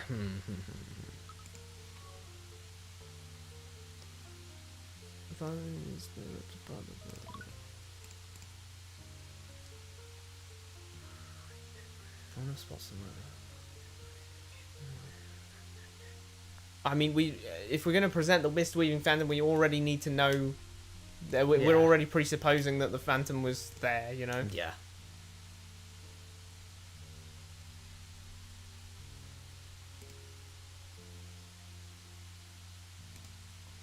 Feels like one of these two must be appropriate in this context, you know?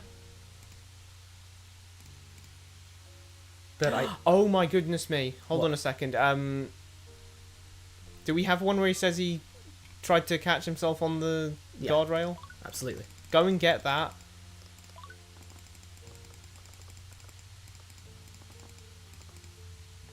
Because if he was trying to catch himself on that, then how has he got the leather strap? No, that is just as bad. Let's try it. No, it was wrong. No, it's wrong. We're No. still dumbies. I guess he could just have it in his hand. This is going to be a short flipping highlight reel because I'm going to have to cut out all of this crap. Quick, lock in. All right.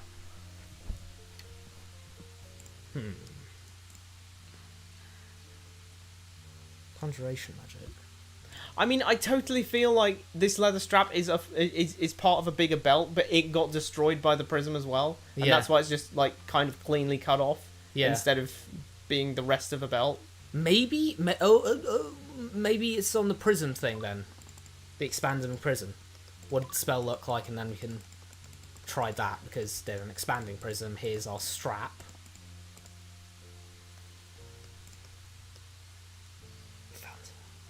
Ripped apart the guardrail. Maybe it ripped apart this. No. No. I'm so confused. I'm so confused. Because I'm trying if to it work ripped out. apart the guardrail, Yeah. then wouldn't the traces be on the guardrail as well, though? Like, how do we say that? Oh, does the autopsy report say that there weren't any magical traces? No, it doesn't say. Somehow wasn't dissolved by the vat.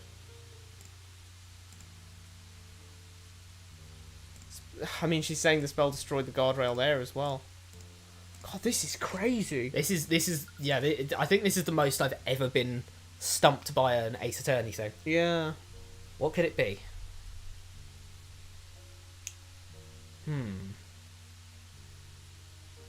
Because I can't wait to kick myself afterwards. You know yeah, what I mean? this is gonna be dire. Must be a horrible experience knowing what the answer is and just being like, no. It's literally the astronaut meme. It's obvious. No, you just read it.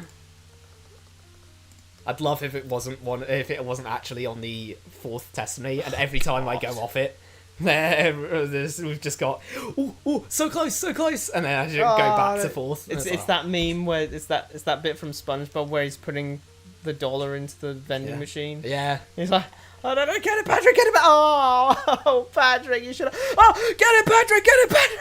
Yeah.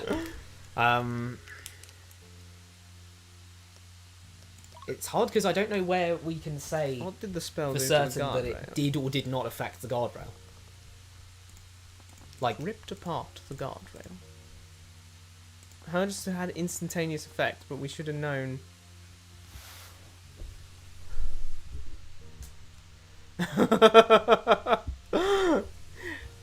I'm okay with that, Tobio, because in a way we wouldn't want to just like. yeah, hey, as long as we're Have it not told. as long as we're not annoying you. I'm thinking this feels to me like it is trying to tell me there weren't any traces of evocation, but then So what kind of spell was used? and it's like, okay, maybe it was conjuration. Yeah, But we've got a thing that has conjuration she traces says on it. Please. it violently and instantly rips apart the guardrail, and then we just have conjuration. And it's like, I have presented this, haven't I? Yeah. I I think presented we've this on probably this. presented the leather trap on all three. Yeah, that was Yeah, still. yeah. still So, well. so it's not just, it's not present on Tyrion's presupposition. I'm like, oh well, it wasn't an evocation, so check this out. I have. Can we get what Celeste says at the end? Yeah, okay. That's the best piece of evidence we have. Should we really contradict it? She doesn't know what happened. There's something nagging at me. If I can find it, it'll put us one step closer to the truth. If you say so. Need to look at the details she's testifying about and find out what doesn't fit. I mean, that's kind of what you do in Ace Attorney in general.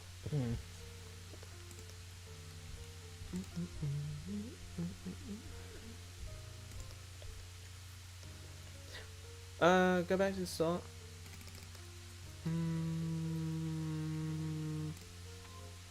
That's consistent. Couldn't find him in the freight area. She went looking at it. He looked like he was talking to someone.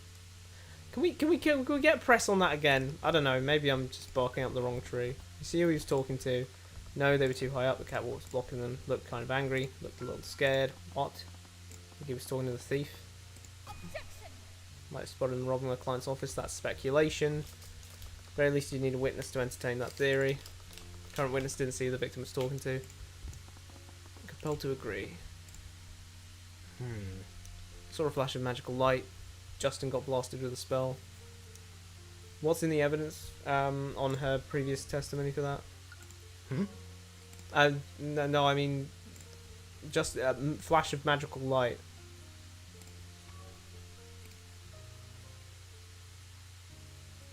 Got blasted with a spell that took the shape of an expanding prism. It violently and instantly ripped apart the guardrail. Fell into the vat of chemicals. They tried to save him, but it was too late.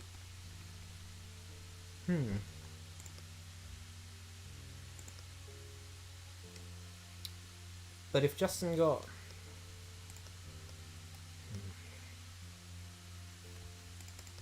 What the hell? This doesn't seem to be inconsistent. God, she's preaching the honest truth here.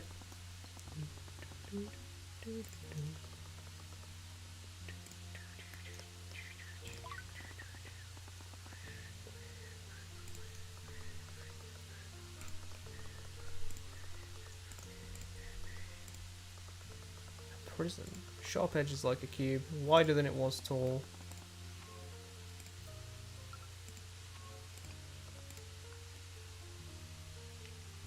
And it was expanding. Damn, I thought she was going to say a non-expanding prison. Yeah, that would have been great. What do you mean that would have been great? Well, it wasn't an expanding prison. How can it? We're just going, oh, that'd be great. It's like if she said, oh, I saw Justin, you know, he was upside down. No, he was never upside down. Like, that's Rika. the point. That's the point we're at. Let's double check our evidence again. More like triple check at this point. Okay, obviously not runestone. Autopsy report. Dissolution at 10:02. Yeah, she never specifies when she brings in Brecky, so yeah, sure. Justin was wearing this ring at the time of death, somehow wasn't involved by the aetherite in the vat. Things all said on blockade. Seem to make a note of anyone in the city. That's fine, that doesn't seem to be overly relevant. Yep, no, Ixia. Yeah, it's not going to be any of this. The leather strap potentially, because it's got the magical traces on it. If there's an inconsistency between her previous testimony and her current testimony, which her previous testimony was, she was delivering Justin's breakfast to him, but she couldn't find him in the freight area. She went looking for him and spotted him on the catwalk within the refinery. She saw Justin get blasted with some sort of spell that took the shape of an expanding prison. The spell destroyed the guardrail of the catwalk and pushed Justin into the vat. In the last few months, the insurrections, that's not going to be it. Thief. They also broke into Stefanik Dracogen's office near the catwalk where Justin well from. They didn't steal the... Maybe... Well, she said that's speculation, but... No. Hmm. We should be so lucky. I thought that was the most eureka moment I've had. The neurons were firing there. I was getting Well, I mean, she's already saying... Yeah. So I'm saying someone was there, so it's not really a contradiction. So.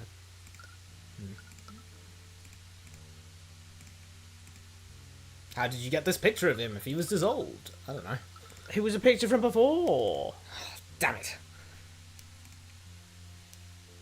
It's covered in traces of conjuration magic. He was wearing this... He was wearing this ring before he died, and he was holding that leather strap before he died. Wearing a ring and holding a leather strap. Mm-hmm.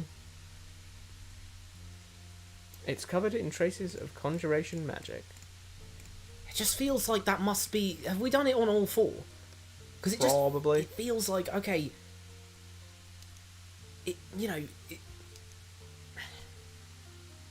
A magical expanding prism... Conjuration strap? He was holding it before he fell?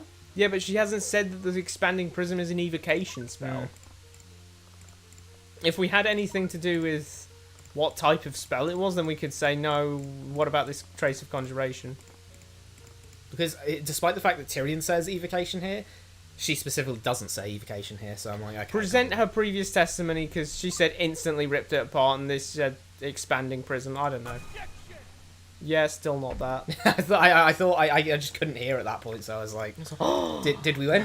Did we win? No. Violently and instantly ripped apart the guardrail. Justin's ring was not violently and instantly ripped apart. Counterpoint. Justin's ring is not the guardrail. Real. I'd love if we could say that there weren't any pieces of guardrail, or then again, there probably should be. Blasted by some sort of spell.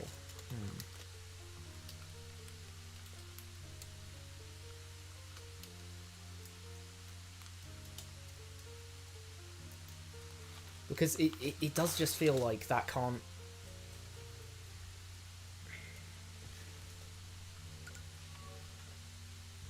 She's saying everything so... So, like she did before. Yeah.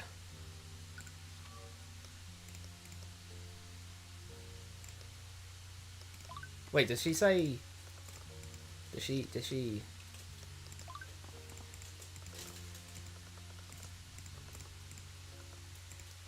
It sucks because we can't even use the fact that she's... That Justin was hit by anything. That's one. Ripped apart the guardrail, and then this is also going to say it ripped apart the guardrail, didn't it? And the third one also instantly and violently rips apart the guardrail. Yeah, rips apart the guardrail. He tried to catch himself on it.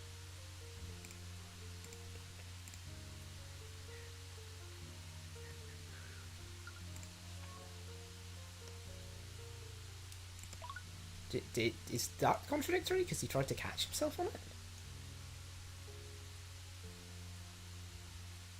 I mean... That says the spell destroyed the guardrail and pushed Justin into the vat. Do we have one where she says that he wasn't pushed? No, actually it doesn't matter because Testimony 3 says he was blasted by it.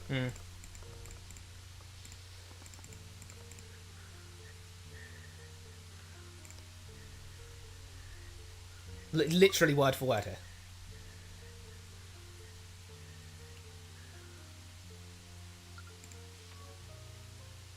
He tried to catch him. No, wait, actually, no. I'm going to present that because she doesn't mention it. Oh, you might as well. Oh, we won. Oh my god. That was... So what actually is it going to have been? Yeah, what? Okay. Rika, there's something off about your testimony. Really? It's the same as what I told you before. I thought that too. The mistake was mine. I was so focused on trying to figure out what that spell was and who cast it, I didn't even think about what it actually did to Justin. This whole time, we assumed that the spell pushed him into the vat. But how could it have pushed him into the vat if he only fell after the guardrails had been ripped apart? What? Rika, you said that Justin fell because he tried to catch himself on the guardrail. I thought the spell had pushed Justin while simultaneously ripping the guardrails apart. But it didn't push Justin at all. I guess that makes sense, but does that really change anything? It does, because it raises another question. If the spell produced enough force to rip guardrails apart, why didn't it appear to affect Justin at all? It didn't appear to affect the victim because there was no spell. Justin Way broke the guardrail because it was faulty. No, I saw it! He only fell because the guardrail was already destroyed. That one's fair, but it's also like really weird because we don't have a. It's certainly one that would have been a lot easier if we had an autopsy report. Well, I mean, we do. We do have an autopsy report, but we don't say that. We don't have the autopsy report saying that there. Usually it's like, oh, there's no bruising. The person fell off a bridge, and it's like, no, you must be mistaken because. Otherwise, they'd have bruising, and they don't have bruising. You know, that kind of thing. Because since he died of dissolution, we don't really have anything to go off with his body. Your Honour, the defence brought this witness to testify only to contradict it during their own cross-examination. They have no case. My witness is certain that she saw a spell destroy the guardrail. Your witness is a business associate of the defendant. She clearly has every reason to lie in her testimony. Yeah, isn't that called, like, conflict of interest? So are you basically accusing my witness of perjury, Steelwind? I am. It's not as if this is her first time breaking the law. What? What? What? Miss Tudor, I understand that you run a cafe in the food district. She's totally got, like, many disorderlies. You already know she's Disorderly stacked up, like, conduct. she is stacking up those disorderly conduct charges. This cafe would not exist without the generous patronage of the defendant. Yeah, but You must feel quite indebted to him. After all, he saved you from the kind of life you lived before. Rika, what is she talking about? You truly didn't know, Mr. Cuthbert? Before your witness ran her cafe, she had another vacation. She survived by robbing the shipments coming into Overanalyzing harbour. She's totally the Mist-Weaving Phantom. Yeah, what? She is totally the Mist-Weaving Phantom. Rika, that's not true, is it? so many things changed after you left, Tyrion. Several years ago, Miss Tudor was part of a band of thieves who would frequently rob shipments addressed to Von Sanctus Industries. Her group was eventually arrested, and she only avoided a sentence to the dungeons by taking a plea deal. Damn, she ratted them. Damn. She avoided time in the dungeons by taking a plea deal. Oh my god. Oh, now she's saying, oh my god. There you go. Oh my god, oh my god. Damn, Celeste does really do that. Like, she It's a does say a Celeste lot thing. of... Yeah, she does a lot of... What Not only is it Tobio said. Yeah. She does a lot of picking up random phrases. Did she seriously do all of that in the years I was gone? The decade you were gone. I knew her. I grew up with her. Decades, a Things really changed shitload that of much. time. Yeah, it is a lot of time. Even so, the defense still maintains trust in the witness's testimony. I believe the mist-weaving phantom struck the refinery that morning. They attacked Justin Wayne with magic. Justin Way, sorry. Justin Wayne, Bruce Wayne. That's... Is that so? And how do you know that the current witness isn't this phantom? What? She was coincidentally present when the robbery occurred, and she's a registered mage. Not to mention her little gang all those years ago used the same name. Oh no, Rika's totally not the Mist-Weaving Phantom now. Yeah, wait, hang on. Arya, did you...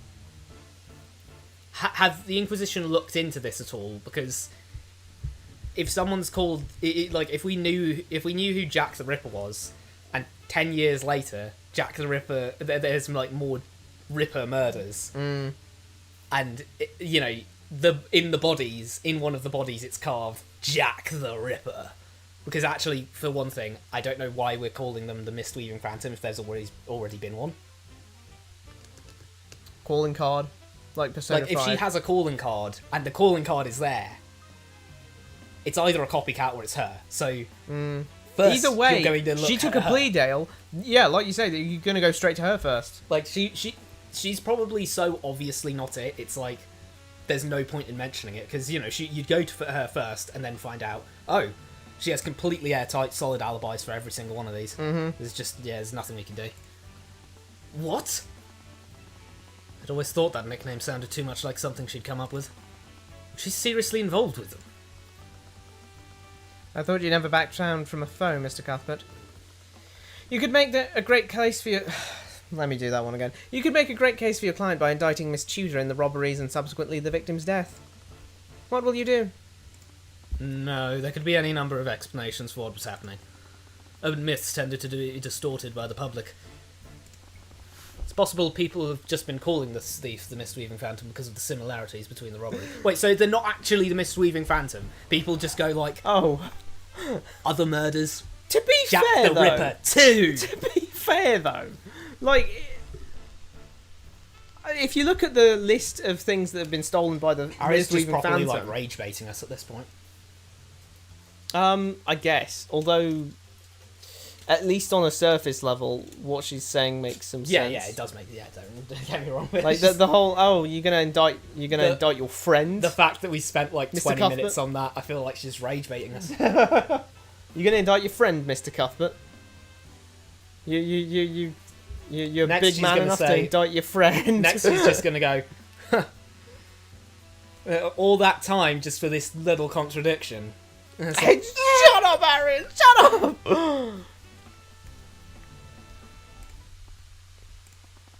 the defence has no further questions for the witness. She is dismissed. Thought you were more objective than that. I don't care what she's done in the past. I know my friend. And I know she's not a murderer. Clearly, what happened that morning was the result of simple negligence. Oh. Your Honour, for our next witness, the prosecution would like to call Orrin White to the stand. Very well. Bailiff, please call the Inquisition Commander to the stand. Yo, it's Orrin White. Let's go. Commander, as I'm sure you've heard, Mr. Cuthbert is trying to connect the accident to the robberies of the Mistweaving Phantom. Please testify about the City Watch's findings regarding the robberies. Sure.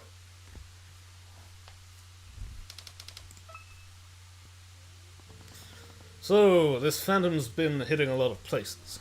Mostly shipments coming into the harbour. Doesn't matter what kind of lock or security the place has, he can get into it no problem. He's made off with a bunch of loot, and the City Watch has been scratching their heads looking for him.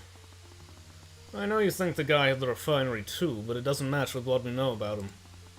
The guy only stole some documents and left the defendant's gold. This guy never does that. Connection between the Mistweaving Phantom and Justin's death was already difficult to prove. Just check what he...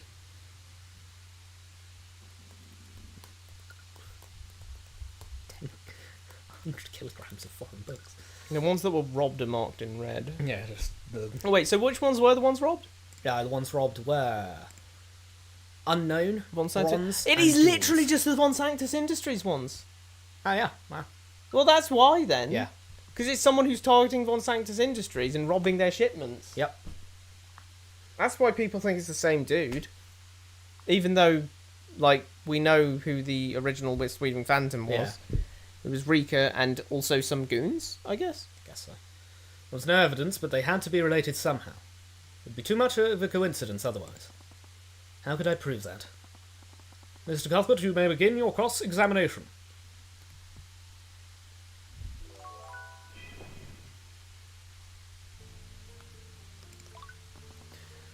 What is usually stolen? All kinds of things. Goods, appliances, weapons, even some artificial devices. Not to mention that there... To amend the commander's testimony, there was a sensitive shipment stolen from a kingdom ship. There's that. Bro is about to Had a low-key reveal something. Is there any reason why you're being so vague, Miss Steelwind? The gag order has come from the Grand General himself. The item in question is not relevant to this case. I see. No, don't talk about the nukes. They've got the Steelwind codes. Steelwind codes. Why are you referring... It's just his phone number. Why are you referring to the Phantom as a he? I thought the City Watch didn't know anything about them. You seriously nitpicking me for that?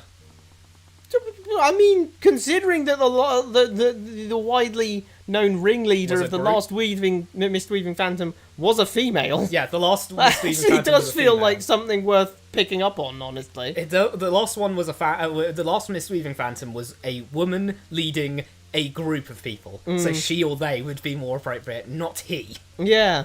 It's literally He's actually the only one you can't use. The one you can't use. I just think it would be in the court's interest not to have assumptions taken as fact. Scared Lord. You kids these days and your programs. Look, chances are that this guy is a guy. The stats back me up on that. What? Oh yeah, how What? many of your men did it take to arrest me or him?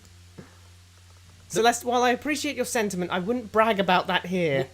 Oof. Fine, it'll get you out of my... it'll get you all off my back. I'll change my damn testimony. They can get in no problem. I wonder if that's even relevant. That's probably not relevant. Let's press it again. See, was that so hard? Oh, bite me, mage girl.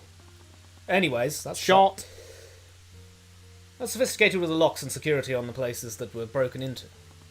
Places owned by the smaller merchants only had mundane locks. Those are hard to pick. Not impossible for someone who knows what they're doing. They've also been hitting ships owned by nobles. Not to mention the other ships I'm not allowed to discuss. We've got magical locks and security. Picking those would be like performing surgery. So not even mentioning all the armed guards they probably had to get past. Whoever they are, they're some kind of genius.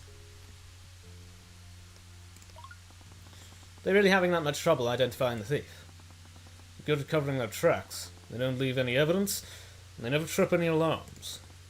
Half the time, it's like they're disappearing into thin air.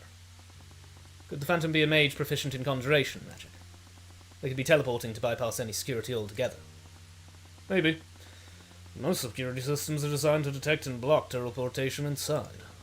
I still gotta wonder. What? Oh, right.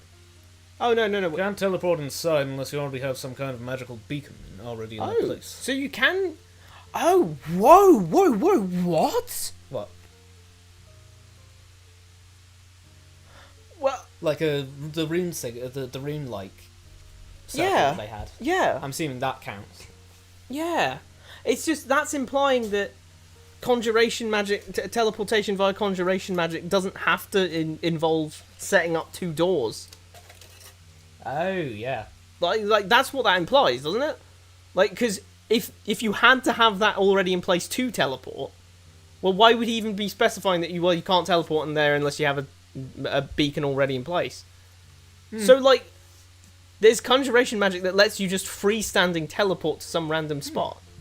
Or, well, presumably not a random spot. That would probably be really bad for you. But, you know... Me getting put in Nutty Putty Cave. Oh, no! At least you could probably just teleport again and get out of there.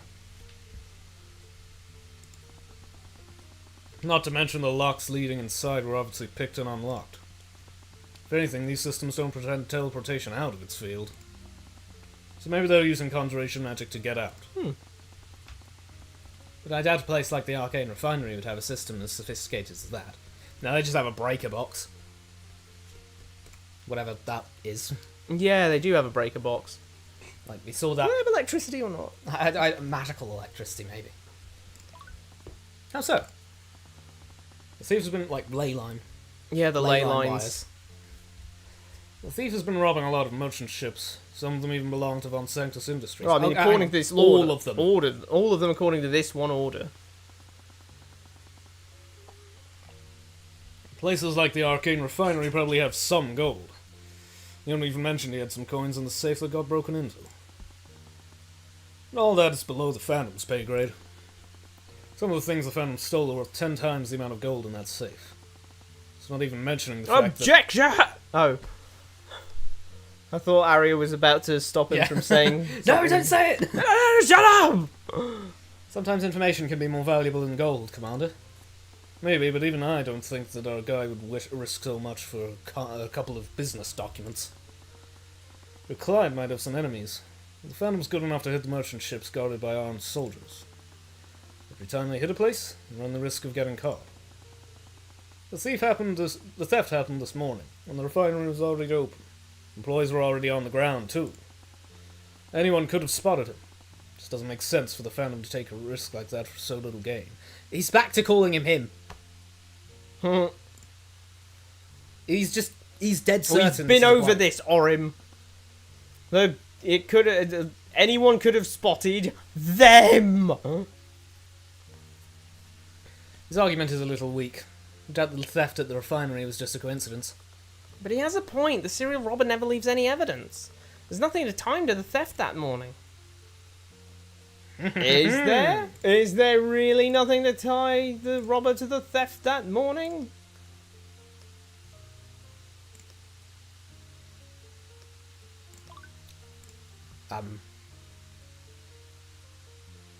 It says it here. It says it here, so... According to this here in the Telegraph. Okay, apparently not that one. Okay, I was wrong on that.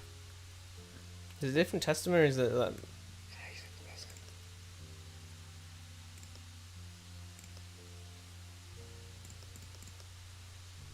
Do you think the person hit the refinery? Person would never hit the refinery. Person wouldn't hit the refinery. This person never does that. Maybe it's this one. Yeah, it was that one. My bad. Wrong testimony. Commander, it's clear that you think the Phantom wouldn't have gone to all that trouble to steal. Wouldn't it be funny if the Phantom turned out to be a guy? What? And Orm's just like he just knew. His male senses were tingling. Like, what does that even mean? Well, just, because, It's just Orym. the rest of the characters were being so anal about, we don't know if this we don't guy's a know, guy is it? yet. It's like, who cares? The stats, I find it... it's backed up by the stats. I have no clue what he means by that. My guess is that what he means by that is, like, backed the up by the stats. the majority of thieves are male. I'm guessing is what he means by that. Like, okay, but this is a particular criminal. Oh, yeah. Yeah. Like, I have no clue what he's talking about there, because it's just like, fella, this criminal we know was an organisation and led by a woman. Like, I honestly think that's kind of a contradiction in itself. It's like, yo, Orym, why are you saying... Why? And he kept saying it too. Why is Orym being so dead certain about, no, this is a bloke. This is definitely a guy. I saw him. It was flapping about in the breeze, Your Honour. No. No. Commander, it's clear you think the Phantom wouldn't have gone through all that trouble to steal a few business records. Yeah, doesn't make any sense. Person's skills enough to break into heavily guarded buildings. Why would they bother with some business records? That's where you're wrong, Orym. Good. Why do you always have to do this to me? There's another series of thefts where nothing inherently valuable was taken.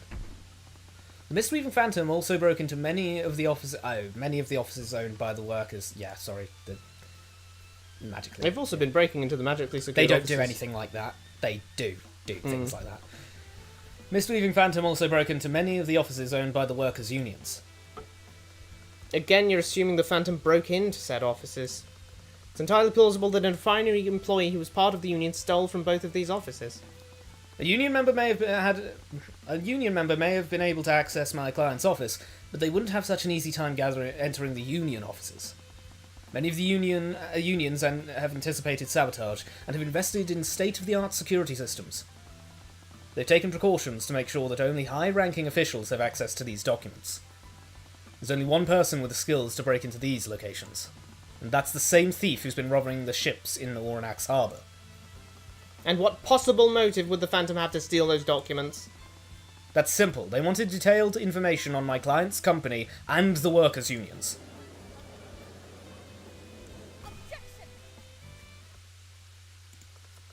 In all of your wild speculation, I think you haven't considered one possibility, Mr. Cuthbert. And what's that? That the unions themselves were the ones who robbed your client. You said it yourself, only high-ranking executives had access to the union documents that went missing.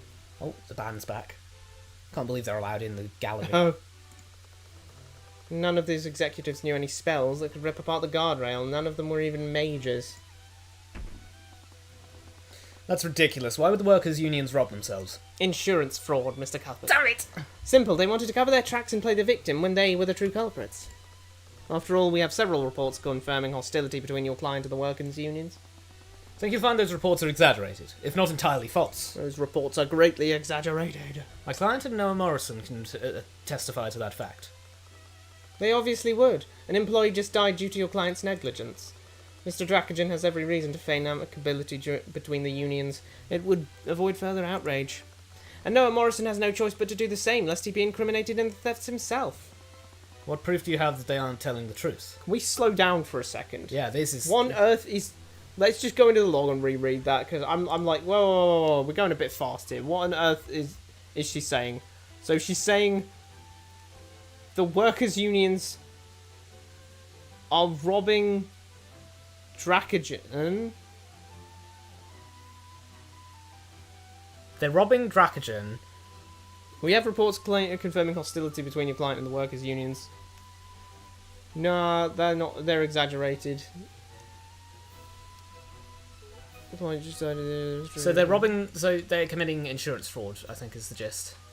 But they wanted to. I'm a bit confused. Why do they want his documents? It sounds more like they were deliberately trying to. The unions were deliberately trying to get. So they were trying to get. They robbed themselves to take heat off themselves, so that they could rob him. Why do they want his documents though? Because aren't they working together? Aren't they friends? You know. Yeah. Like, I thought they'd have the same... I thought they'd have two copies of the same sort of documents, you know what I mean? It's like... having a bank statement and then robbing the bank to get your bank statement. It's like, why did you take the bank's copy of the bank I statement? mean, there easily could be information that he has that they don't have. Yeah, I mean, I just... Okay, I want to know where he's going with this, because, I don't know. Either way, Dracogen doesn't have any reason to... Wait, go back into the text log. Dracogen doesn't have any reason to... He has every reason to feign amicability with you. It would avoid further outrage. Oh, outrage on the grounds that someone died because of negligence. So yeah, I'm buddy-buddy with them. I'm not buddy-buddy with them, but I can't afford any more bad publicity. Yeah. But if he says, oh, there's... It wouldn't be negligence, it would just be a murder. Why would that be murder? Because if we're saying the Mistweaving Phantom was there and then pushed Justin Way into the vat, that's not negligence, that's just he got pushed in.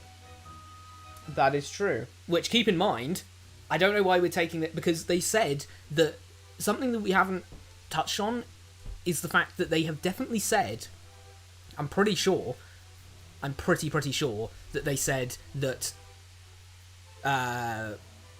the railing has come back. Hasn't the railing come back? Because, like, it was destroyed and now it's come back. I think they'd be saying a little more if the railing had come back. Like, isn't the... Or is the railing... The railing fell off, right? The railing was ripped apart by the prism. It hasn't come back. Okay, so I am actually confused about why they're like so confused over the fact that did the railing fall in or not? What, into the juice? Yeah. Well, it probably did fall into the juice. It sounds like If it fell into the juice, then didn't it dissolve? And are magical traces dissolved in the juice, or do they stay there? Because I'd assume they dissolve into the juice, since the juice is molten aetherite, which sounds like that would be the stuff that makes the traces. Well, look, if you punched a board, Yeah. and the board split, and there'd be splinters flying off, but there'd still be like parts of the board that you'd punched. So, like the guardrail, the guardrail doesn't have any magical traces on it, therefore it can't have been hit by a spell, because any spell that would hit it, even some of it break off, the bits that were still left there would still have, like, the edges at least. Yeah. As I've said, I have several reports from many different individuals. They came from multiple diverse sources, and they all paint a very vivid picture of aggression between your client and the Unions. Furthermore, they're far less biased than Stefanik Dracogen or Noah Morrison. She had a point where I couldn't claim the reports were false without any proof. Damn, we are in the creek, no paddle. If you want to implicate Mr. Morrison, I think it's only fair that he be allowed to defend himself. Are you putting Morrison on the... Fine, let him testify. Damn, we're parkouring between between witnesses right now. But it will be his word against dozens. Appears that both counsels are in agreement. Bailiff, please escort Mr. Morrison to the stand. Witness, please state your name and occupation for the court. Hi, my name's Noah Morrison. I'm the Harbour Master of Oranax Harbour and Union Chief of the Oranax Administration. God damn, sorry about that. And Union Chief of the Oranax Industrial Union.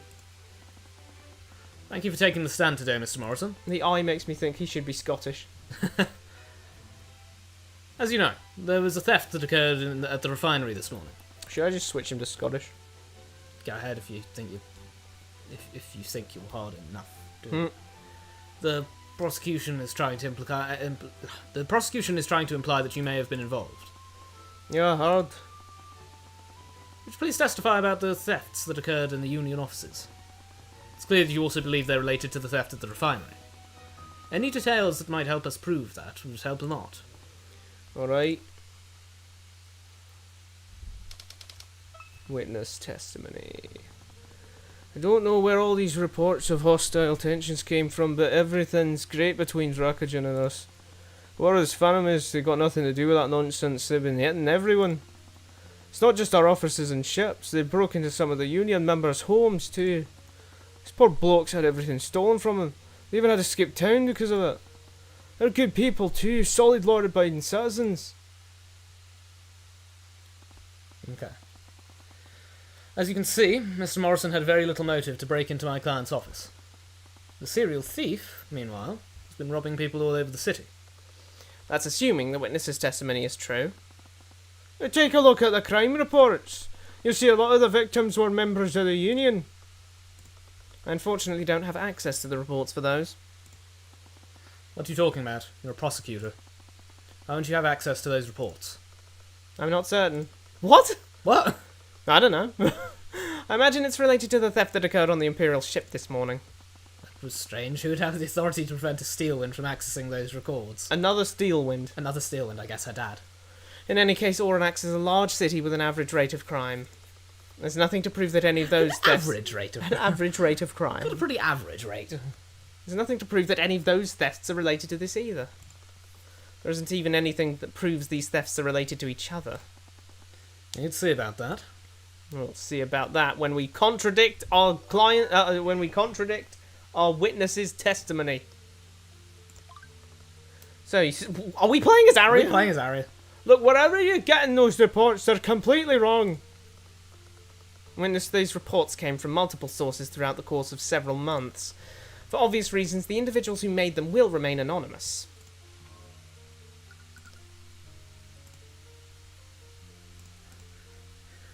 I thought it was going to be like, me, in the court file. But several reports came from multiple members of the common folk, aristocracy, and law enforcement. We also have several crime reports of violent encounters between your union members and the defendant's employees. That is pretty conclusive, honestly. What? That is, yeah. What's going on? Mr. Morrison seemed just as confused as I was. Are these reports falsified, or are these encounters happening without his knowledge? Sounds like they were happening without his knowledge, I mean...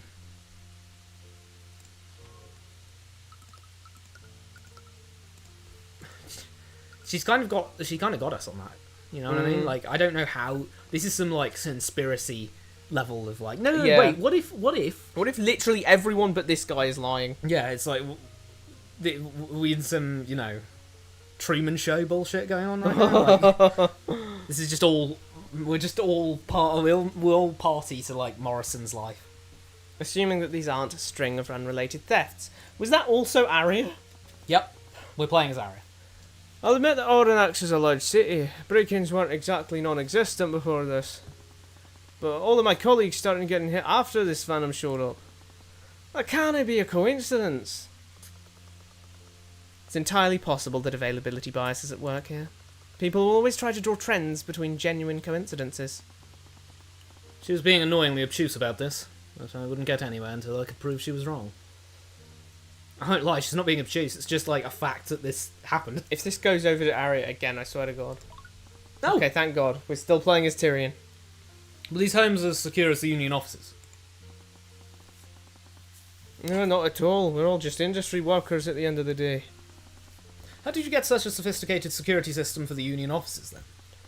It was a generous donation from some friends that we have in the city banking house. The banking house? Freyga? Freyga. Yes, there are some folks there who believe in what we're doing. Regardless, that means anyone could have broken into these houses. Wouldn't require an expert that's as adept at committing robberies as the Phantom is. What would motivate them to leave? Overanalyzing is a hotspot for trade and industry. There are lots of jobs here now, but housing's gotten expensive.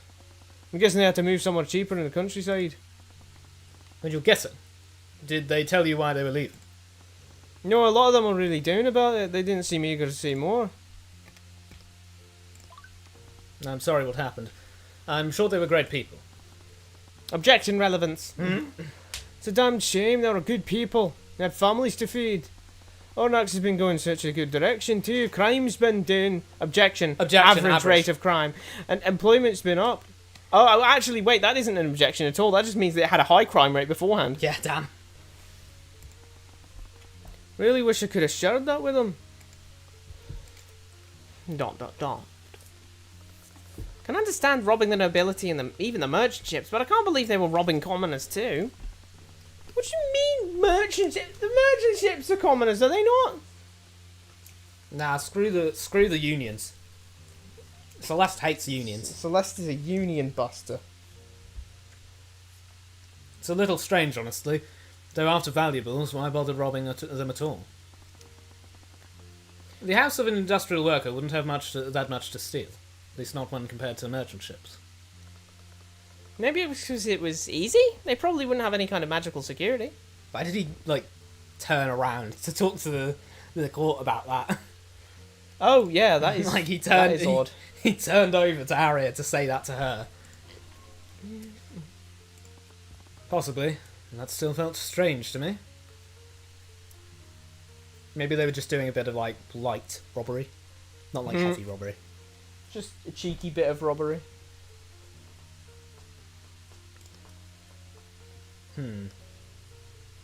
Well, obviously we need to have a look at all of our evidence pertaining to the Right, let's read the Phantom. paragraph then.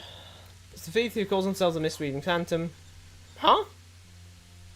No, the thief people call the Mistweaving Phantom. People, what do you know of the one they call the Mistweaving Phantom? What do you know the one they call the Some Necromancer? guy calling himself the Mistweaving Phantom. Like, come on.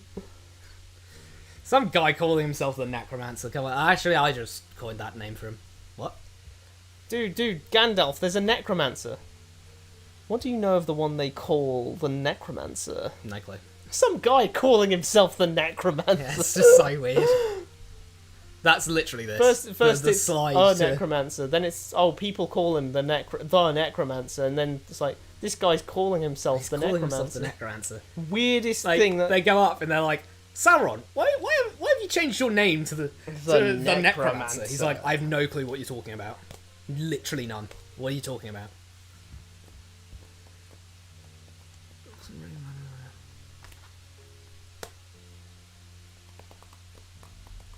They didn't steal the gold inside the safe, but they took the business documents. They've also targeted individuals plotting against the king. Oh, wait, we can actually object on that. Dude, Mistweaving Phantom object here right now. I really didn't want to contradict Mr. Morrison, but this was the only piece I had left. They weren't good law-abiding citizens. They were all treasonous dirtbags! Yeah, that's so crazy. We're just gonna go, no, they're awful. There was nothing else that tied the robberies together, and I still didn't have a full idea of what the Phantom's motive was. But I had to do this. It was the only way to find out what was really going on in my city. My city? My city. Calm down, big boy. Have you said my hometown, maybe? But My city. don't come out here and start acting like the Green Arrow. You have failed this city! What are you doing? Calm down, boy. Mr. Morrison, you said that the targets of the theft were law-abiding citizens. Unfortunately, that's not entirely true. What are you talking about? I knew most of them were good people. It may be. There's one unfortunate fact that tied them all together. They were all later arrested for treason against the crown. What? That's ridiculous. So, his late co-workers... Oh, yeah. There have been no reports of that sort submitted to the City Watch. How? How? They've been arrested. They've been arrested, what? They've been bringing the City Watch's attention to them. No, apparently not. Mm. What is going on here? Arya's just so out of the loop. What you're saying is crazy, my boy. I've known these people. Some of them were close friends of mine. They would never have got mixed up in that kind of business. I'm sorry, Mr. Morrison, but I've heard otherwise. Mistweaving Phantom hasn't just been stealing valuable items. They've been specifically targeting citizens who were secretly plotting against the kingdom. They're a part of a larger plot that involves everyone in the city of Overanalyzing. What are you even basing this off of anyways? Shot? This testimony came directly from Lloyd von Sanctus, the Duke of Commerce and the ruling lord of Overanalyzing. Lloyd von Sanctus gave you this information. That's right, Steeland. Lloyd von Sanctus. The plaintiff of this trial. Lloyd von Sanctus, the man who would have every reason to have you fail. Tyrion? I may have miscalculated. But you seem to be so confident. Perhaps we should have the plaintiff testify so we can know for sure. Did von Sanctus really set me up? How could I fail for something like that? It made so much sense. It's the Phantom's targets, the false reports of hostilities. All of it seemed to tie together. All of it seemed to be tied together by some greater plot. There had to be a kernel of truth to what he told us earlier. Maybe he was telling the truth earlier. He might testify honestly if we called him. No. His charges against Dracogen were laid by him.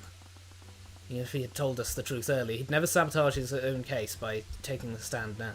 I find it so weird that we're calling him the plaintiff when that also applies to the judge. Since this is the court against. They say court against it, not, you know, like they say state against state versus so Regina versus.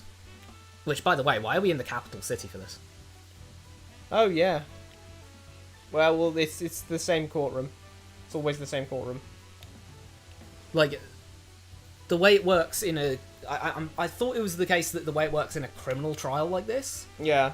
where there's no wronged party per se. Yeah. It's that you've wronged the community.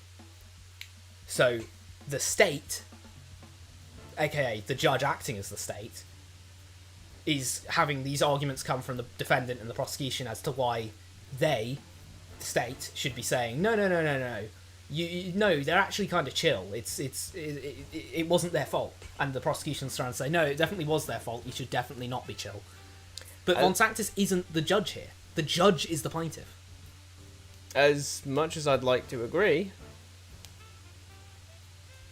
I think we've just been told, essentially, that the plaintiff in that sort of case is literally the ruling lord of the surrounding area. So, in other words, Garrick Pierce Was the plaintiff. was indicted for his own concern. Yes. So Garrick Pierce could have just said, I rescind my... I dropped the charge. I dropped the charges. He literally could have. That entire thing was fabricated because he could have just said, I dropped the charges. If in a criminal court case, like where the plaintiff is the state drops the charge if the state chooses so. Okay, counterpoint. If in our own legal system, if there was a murder trial involving the king and it turned out he did it, could he drop the charges? Technically, lawfully, yes. Funnily enough, yeah, technically, lawfully. I mean, technically the king cannot be charged with anything, funnily enough. Don't know. So... Okay, very poor choice of words there, apparently. But yeah, if the judge was... But the point I'm trying to make here, though, is that in a criminal court case, it's a different kind of... There's no real plaintiff. The judge acts as a plaintiff, but they aren't actually the plaintiff. In this case, it's that the ruling lord acts as the plaintiff, but isn't actually the plaintiff. But then why are they doing it? What? I find that so strange, because why are we here then if the ruling lord is acting as a plaintiff? Mm-hmm. And he's not here or anything. What Sanctus? Yeah. Well, of course he's here. He can just take the stand. I mean, I guess he might, but... If he is actually the plaintiff, then he must be here. Yeah. And they're saying that he is. I guess he probably is in the gallery or something. Even if he had told us the truth earlier, he'd never sabotage his own case by taking the stand now. We'll contact the Duke of Commerce and ask if he's willing to testify. He's not here. Wow, the plaintiff isn't fucking present for his own trial. Here. Plaintiff isn't present for his own trial. That's a first, guys. Bro, they said, we'll just do the trial without you. It's chill. That's chill, gang. What? Though I can already imagine what his answer will be. No. Objection. Holy fucking shit! That warning, a large man pushed open the doors to the courtroom and marched towards the stand. He's just gonna rip the head clean off his shoulders. Yeah. Like, full, bare-handed, just... Mr. Morrison sputtered out a grunt of confusion before he was quickly carried out of the room by two knights who had accompanied him. The man had a large figure that was only dwarfed by the gigantic battle axe he was holding in his hand. He was covered in scars, and he held the jaded expression of someone who'd lived in death and combat. I only see one Tyrion, and the rest of him is covered. Yep. His uniform was similar to the prosecutor's clothing. Could he be who I thought he was? Lloyd need not take the stand. My testimony will suffice. Who is this guy? Who is this guy? I've never seen this guy in my life. No idea who this is. And this is another problem caused by Case 1, because clearly with Case 1's extra scene, because clearly there's, like, with Tyrion saying that, oh, is this guy who I think it is? You know, you get the objection thing, it's like, whoa, what the hell is going on? And then you get also, the, like, how doesn't he have a picture of him? We've explicitly been told that attorneys' runestones can take pictures, runestones in general can take pictures. Therefore, how is the most feared man on the planet not pictured in any way, shape, or form? We have no depiction of the most feared individual on the planet. Yeah. Everyone should know who he looks like. Again, I will say full stop. This is the most feared man on the planet. Mm-hmm. What? Who are you? Father, what are you... Father? That's a dad! Lucio Steelwind, the head of House Steelwind and the Grand General of the Wyvern military. He's apparently responsible for the death of countless revolutionaries. He is responsible for that, sorry. That's supported by everything. That's supported by reality. Seems to have a strained relationship with his daughter, who somehow has morals. This was the Grand General of Wyvern, the man responsible for countless deaths in the countryside. Von Sanctus suspected that he was involved in the thefts and false reports. I've been watching. Neither of you will get anywhere at this rate. Grand General, this is quite unprecedented. And? Looks like the judge ran through 1,000 possible responses in his head, before he simply swallowed his fear and stayed silent. Good choice. Father, why are you... Again with that. I will not accept insubordination, even from you, prosecutor. Why are you... That's insubordinate. Questioning my decisions. Yeah. This guy's crazy and evil and scary. Yeah. At least he knows the assignment. Grand General Steelwind, why have you interrupted this trial? To give testimony that will substantiate the defence's claims. What? You can't just... Your Honour, do something. No, I think I'm okay. What was he doing? None of this made any sense. I hear no objections. I'll be giving my testimony now. Wait, what? Okay, here we go. I wonder if he's going to have a special testimony theme. The thief has been striking the houses of multiple commoners, seemingly at random. So it would seem. When that failed, the city watch was called to the scene of the crime. Within hours of the crime being discovered.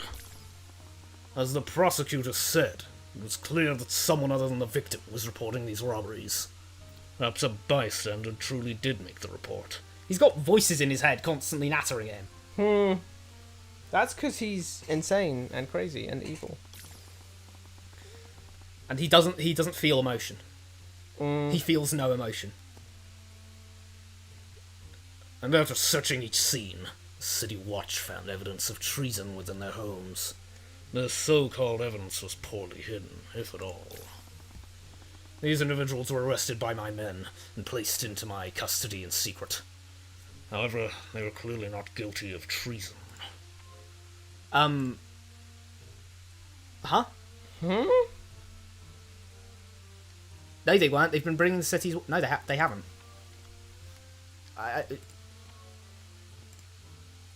I mean, I know this is from Von Sanctus, but this should be a Von Sanctus test me thing if it's going to be treated as that.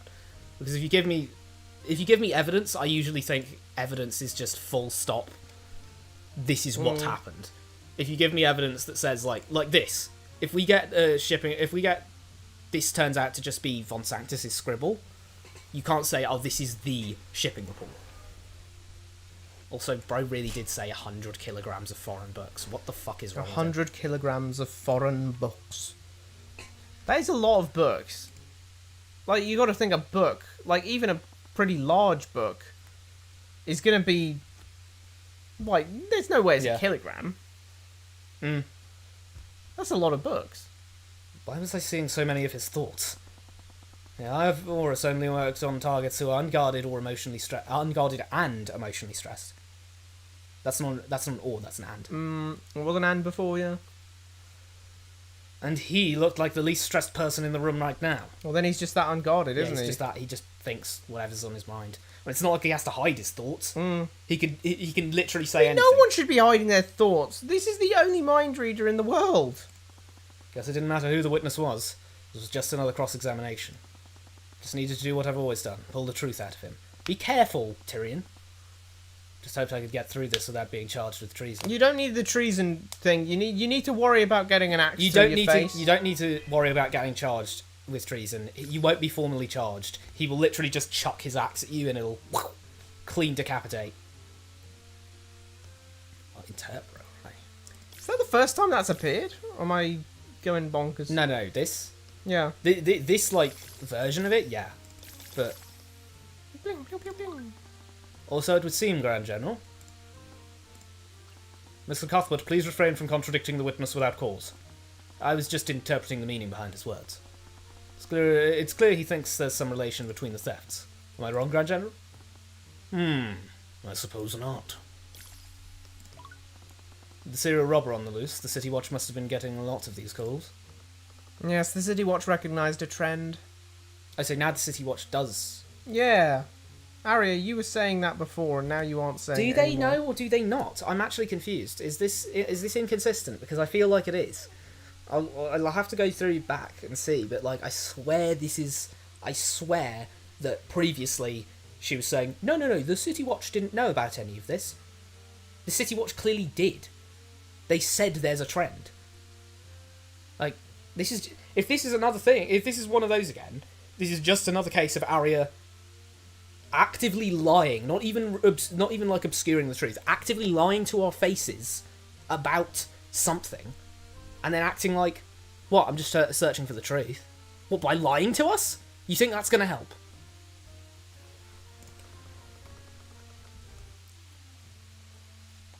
At some point, they arrived in anticipation of what they'd find. It was all so carefully orchestrated, each piece perfectly falling in succession. Not sure what you mean by that, Grand General. I find it so weird that she apparently commonly calls him father. Yeah. Because that's what that's implying. It's implying that she's used to calling him father, but in this situation he's specifically said, don't do it. Don't do that. Otherwise she'd just be calling him Grand General constantly, without thought. You've never stopped to ask yourself why. It was far too convenient. For one thing. The victim isn't always the one to report a crime like this. More often than not, it's a passing neighbour that calls it in. A lot of the reports were made by people who spotted a suspicious person leaving the premises. And did these people make themselves known after the arrest? Did they provide testimony beyond the original report? No, but... These reports were made in person, yet each time the City Watch was unable to find the individual who made the report. I thought you were the one who arrested them.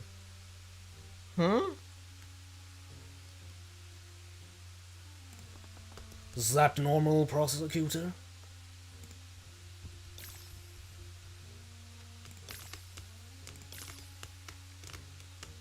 The City Watch was called to the scene of the crime.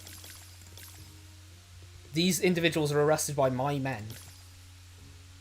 So has this happened in the last, 24 hours where you've been here, or not? I'm confused about the timeline here, because Lucio Steelwind wasn't just, chilling out around this town, was he, for, the last few weeks? This makes it sound like in the time that he's blockaded the city, there's been a bunch of these, robberies. And that was a day ago.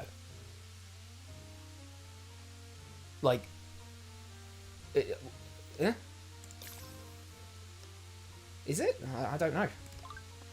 I'm not sure. This is going kind of fast, you know what I mean? Yeah, everything's flying so quickly. I'm like, what? This is a thing that's semi-consistent, but this is definitely...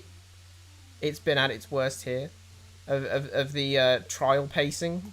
Yeah, the trial pacings, I have no clue what I'm looking at right now. I do think that in the later Phoenix Wright games, the pacing is a little too slow. They have one character mention something, and then literally every other character in the room is comments on it before moving on to something else. Yeah. But like the original trilogy had a really nice like pacing Yeah. of, you know, a thing being mentioned and then it being lingered on for a bit before new stuff is added I'm to a bit it. confused. This feels a bit too quick now. It's like boom, boom, boom. wait. Okay, the city watch. No, me. Really? No, that thing. And then they were arrested, and then they weren't arrested. We're kind of flying by a lot of facts and saying more or less, and more or less having them contradicted by Arya going like, "Nuh-uh," and not really substantiating her claims a lot of the time. Like, I really don't know what to trust if Arya's going to say, no, the City Watch didn't tell me any of this. Why? You're a prosecutor. I don't know. And then here's her dad coming in and saying, yeah, the City Watch told me this. Why didn't you let the City Watch tell Arya that? Why did you specifically say, don't tell my daughter, by the way? Like, what's going on? That was conveniently discovered each and every time. Yes, very easily, might I add. Was it because the evidence was poorly hidden? Yes. It's not uncommon for the disciplined to be so sloppy. Some were even arrogant enough to think they'd never be suspected. But the eye of the crown sees more than you'd think.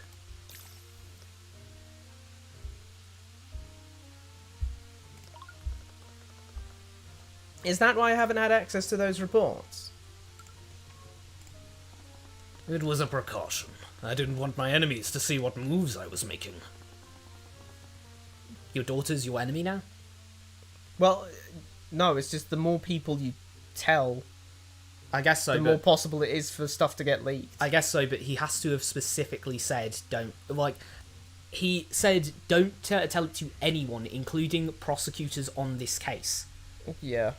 Like, wow. And but the thing I find weird about this is that he did all of this and then proceeded to walk in and just say it out loud to everyone. What was the point in keeping it secret if you're just yapping it here? Like, I guess he's no longer concerned. Like, there's something going on with a plan of his or something. Mr. Morrison testified that these individuals had simply moved out of town. I'm sure it looked like that to him. It wasn't too far from the truth. They were moved by my men to an undisclosed location. Were they concentrated there? In, you know, a camp? I'm just saying. From what Mr. Morrison said, it sounded like he had a chance to say goodbye to them. Not to mention that their families left with them. Oh, this is Lucio Steelwind. Family's a party to everything. Didn't sound like you were that didn't sound like what would happen if you were arrested for treason. This is Lucio Steelwind. He has killed people's families for less. This was strange. Contradicting thought was staring me right in the face. Had to be something more to this, something I wasn't seeing. Was it really going to be that easy?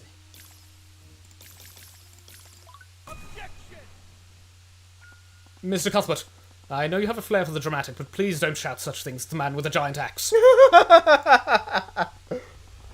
Your Honour, I believe the witness knows more about the arrested individuals than he's letting on. Oh? Mr. Cuthbert? What, is he doing all this just to find out that Tyrion has the eye? Oh my god, if he really did, that's insane. Like, maybe. That would be really cool. The way the judge was looking at me, I'd have thought I was putting my head in between the jaws of a lion. You're doing so much worse. You're doing so much worse. Tyrion, I'm not in the setting. How are you less scared of Lucio Steelwind than me? I'm terrified of this guy. And I'm not in the setting. You've grown up with this guy ravaging the countrysides as a normal piece of life. It didn't matter who stood in my way. A noble, the Grand General, or the King himself. That's Man, not King or or God. God. My mother may have been gone, but there were still people I cared about in Oranax. I wouldn't let the city I grew up in become the site of another one of his bloody massacres. By telling him that, you're wrong, they were treasonous. Yeah, I don't know what his... What is your plan, bro? What's Tyrion's plan? Lucio Steelwind, I think you know the individuals you arrested aren't what they were reported to be. You know that they aren't guilty of treason. Oh, what? That's correct. What? Huh? What? What is actually going on? I have no clue what's going on. Everything's so weird. I'm flabbergasted. Grand General! She keeps you doing admitted that you arrested these individuals with the knowledge that the charges were false. Bro, she's like, Papa, yo, Daddy. Papa, you arrested these people while knowing it was false. I never said that I arrested them for treason. I said that I took them into my custody.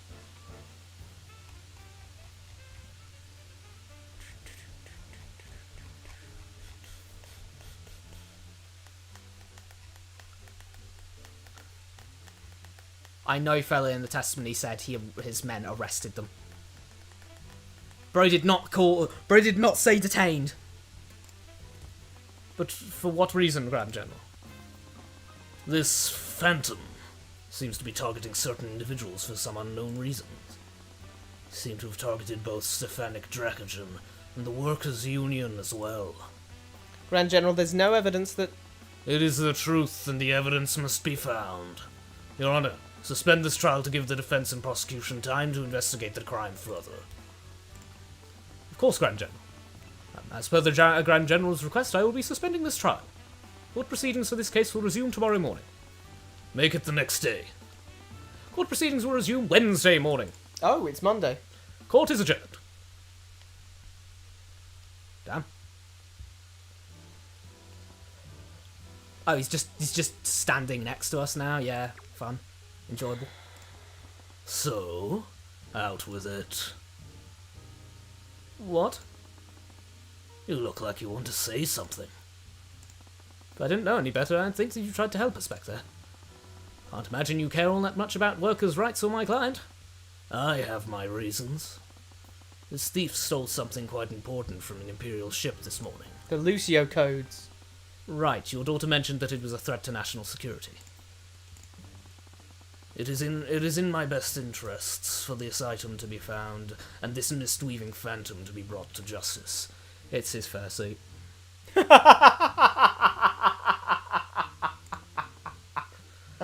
But most Oh importantly, my goodness me. I want to know who they're working for. You're trying to insinuate that it isn't you. Is that what you think? Honestly, I don't know what to think at this point. Me neither. I'm so lost. Wait, let's take a moment. Let's cool off for a second. Mm-hmm. What is going on? So we tried to indict Morrison and we tried to indict the Mistweaving Phantom as some third party thief. Mm-hmm. Arya said no, it's probably Morrison. Mm-hmm. Then Morrison denied the claims until Lucio Steelwind came over and said, "Hey, it's me." Anyway, we arrested all those guys. I didn't tell anyone, and now I'm just going to think about. He just thought really hard about the fact that they were doing this, that, and the other. You know, he was saying one thing and then thinking really hard the other thing. So I assume that's because he wants to know he has the eye, but he hasn't reacted to that yet, really, other than going, "Oh, they need more time." I understand it's in his best interest to get his fursuit back, but Gotta get that fursuit. what, you know. Honestly, I didn't know what to think at this point. You always seem to arrive at the truth when no one else will. 2 cases, so... Oh, no, wait, more than 2 cases, more I than forgot. 2. I've read the court transcripts from your past cases, so I already had some suspicions. Oh, so he does know he has the eye now. And they were all but confirmed when you Oh, cross-examined me today. You'll figure out what happened this morning, and you will use your eye to do so. Oh my god, he knows. I'm tense for a moment. Why did he phrase it like that?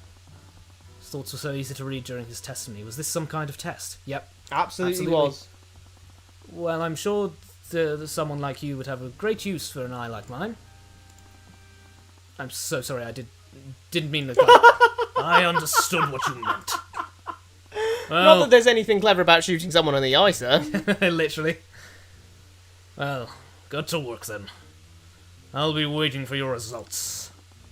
I don't take orders from you, Grand General. Is now really the fucking time, Tyrion? Now is not the time to take your bollocks out, Tyrion. You will die. For those who know. Those who knows. Fair enough. I'm so lost.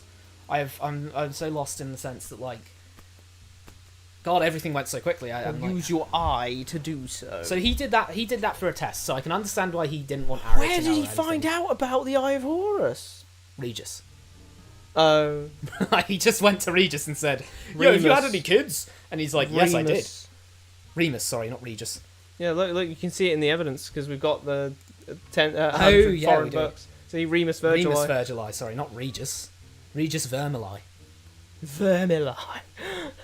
That sounds nasty. Yeah, I don't think this is the time to grandstand. Unless Yet- it's Virgili, but... Yet you will still do what I've asked. It's in your nature. I exhaled heavily. The more this mystery unravelled, the more uncertain I became of everything. You and me both, dude. I really wished Mr. Mora was here to help me. I could feel a migraine coming on. Hey, are you okay? You look like you got a migraine coming on. Yeah, I think I'm just a little exhausted. It's pretty late. Should we just head back to the inn and continue the investigation tomorrow? No, I want to take another look at the refinery. Why before would the we go Inquisition back to gets the there. inn? We're in Rathome. Just go home. Oh, let's just go back to the inn. Unless the judge Let's came. walk all the way to Oranax. Unless the judge came to Orhax. Oh, and this is an Oranax. The throbbing pain in my skull seemed to disagree with that course of action. Yeah, no, we're heading back to the inn. I'm fine, really. Tyrion, I know you're anxious about the trial, but you need to get some rest. Felt a tinge of irritation. I knew she was just looking out for me. I couldn't rest now, not with that serial thief on the loose. Celeste, it's fine. It's not. You're going to work yourself... Would you just stay out of my way? Once again, my voice came out louder than I meant for it to. Fine, whatever. Do what you want. It was all because I returned to Oranax, just dredging up emotions that I needed to stay buried. There was all the more reason to get through this trial as soon as possible.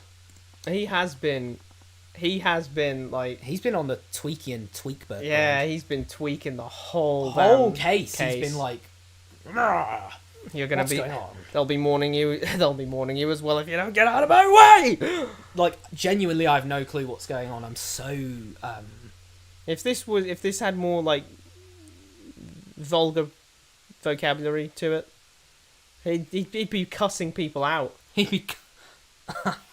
I hate cuss. Why do you I hate don't know. the word I cuss? I hate the word cuss because it's like, I don't know. It feels somehow like the dirty version of curse. It's like, ugh. I think it's because it's like when I say the word scutty. Oh yeah, It's like the word sounds. the word like, sounds ugh. bad. I swear to God, if he decides to go and have a nap after all of that, She was right. I'd be better off investigating the scene after some rest. Bro, he literally just shouted at her for the sake of it. bro, he'd better apologize his ass off. Bro's Like, he's just- being such an asshole to Bro's Celeste just, right now. bro just like, get out of my way, Celeste. You're good for nothing. Shut up, Celeste! Oh. Shut up! Bro's about to go like, fucking women.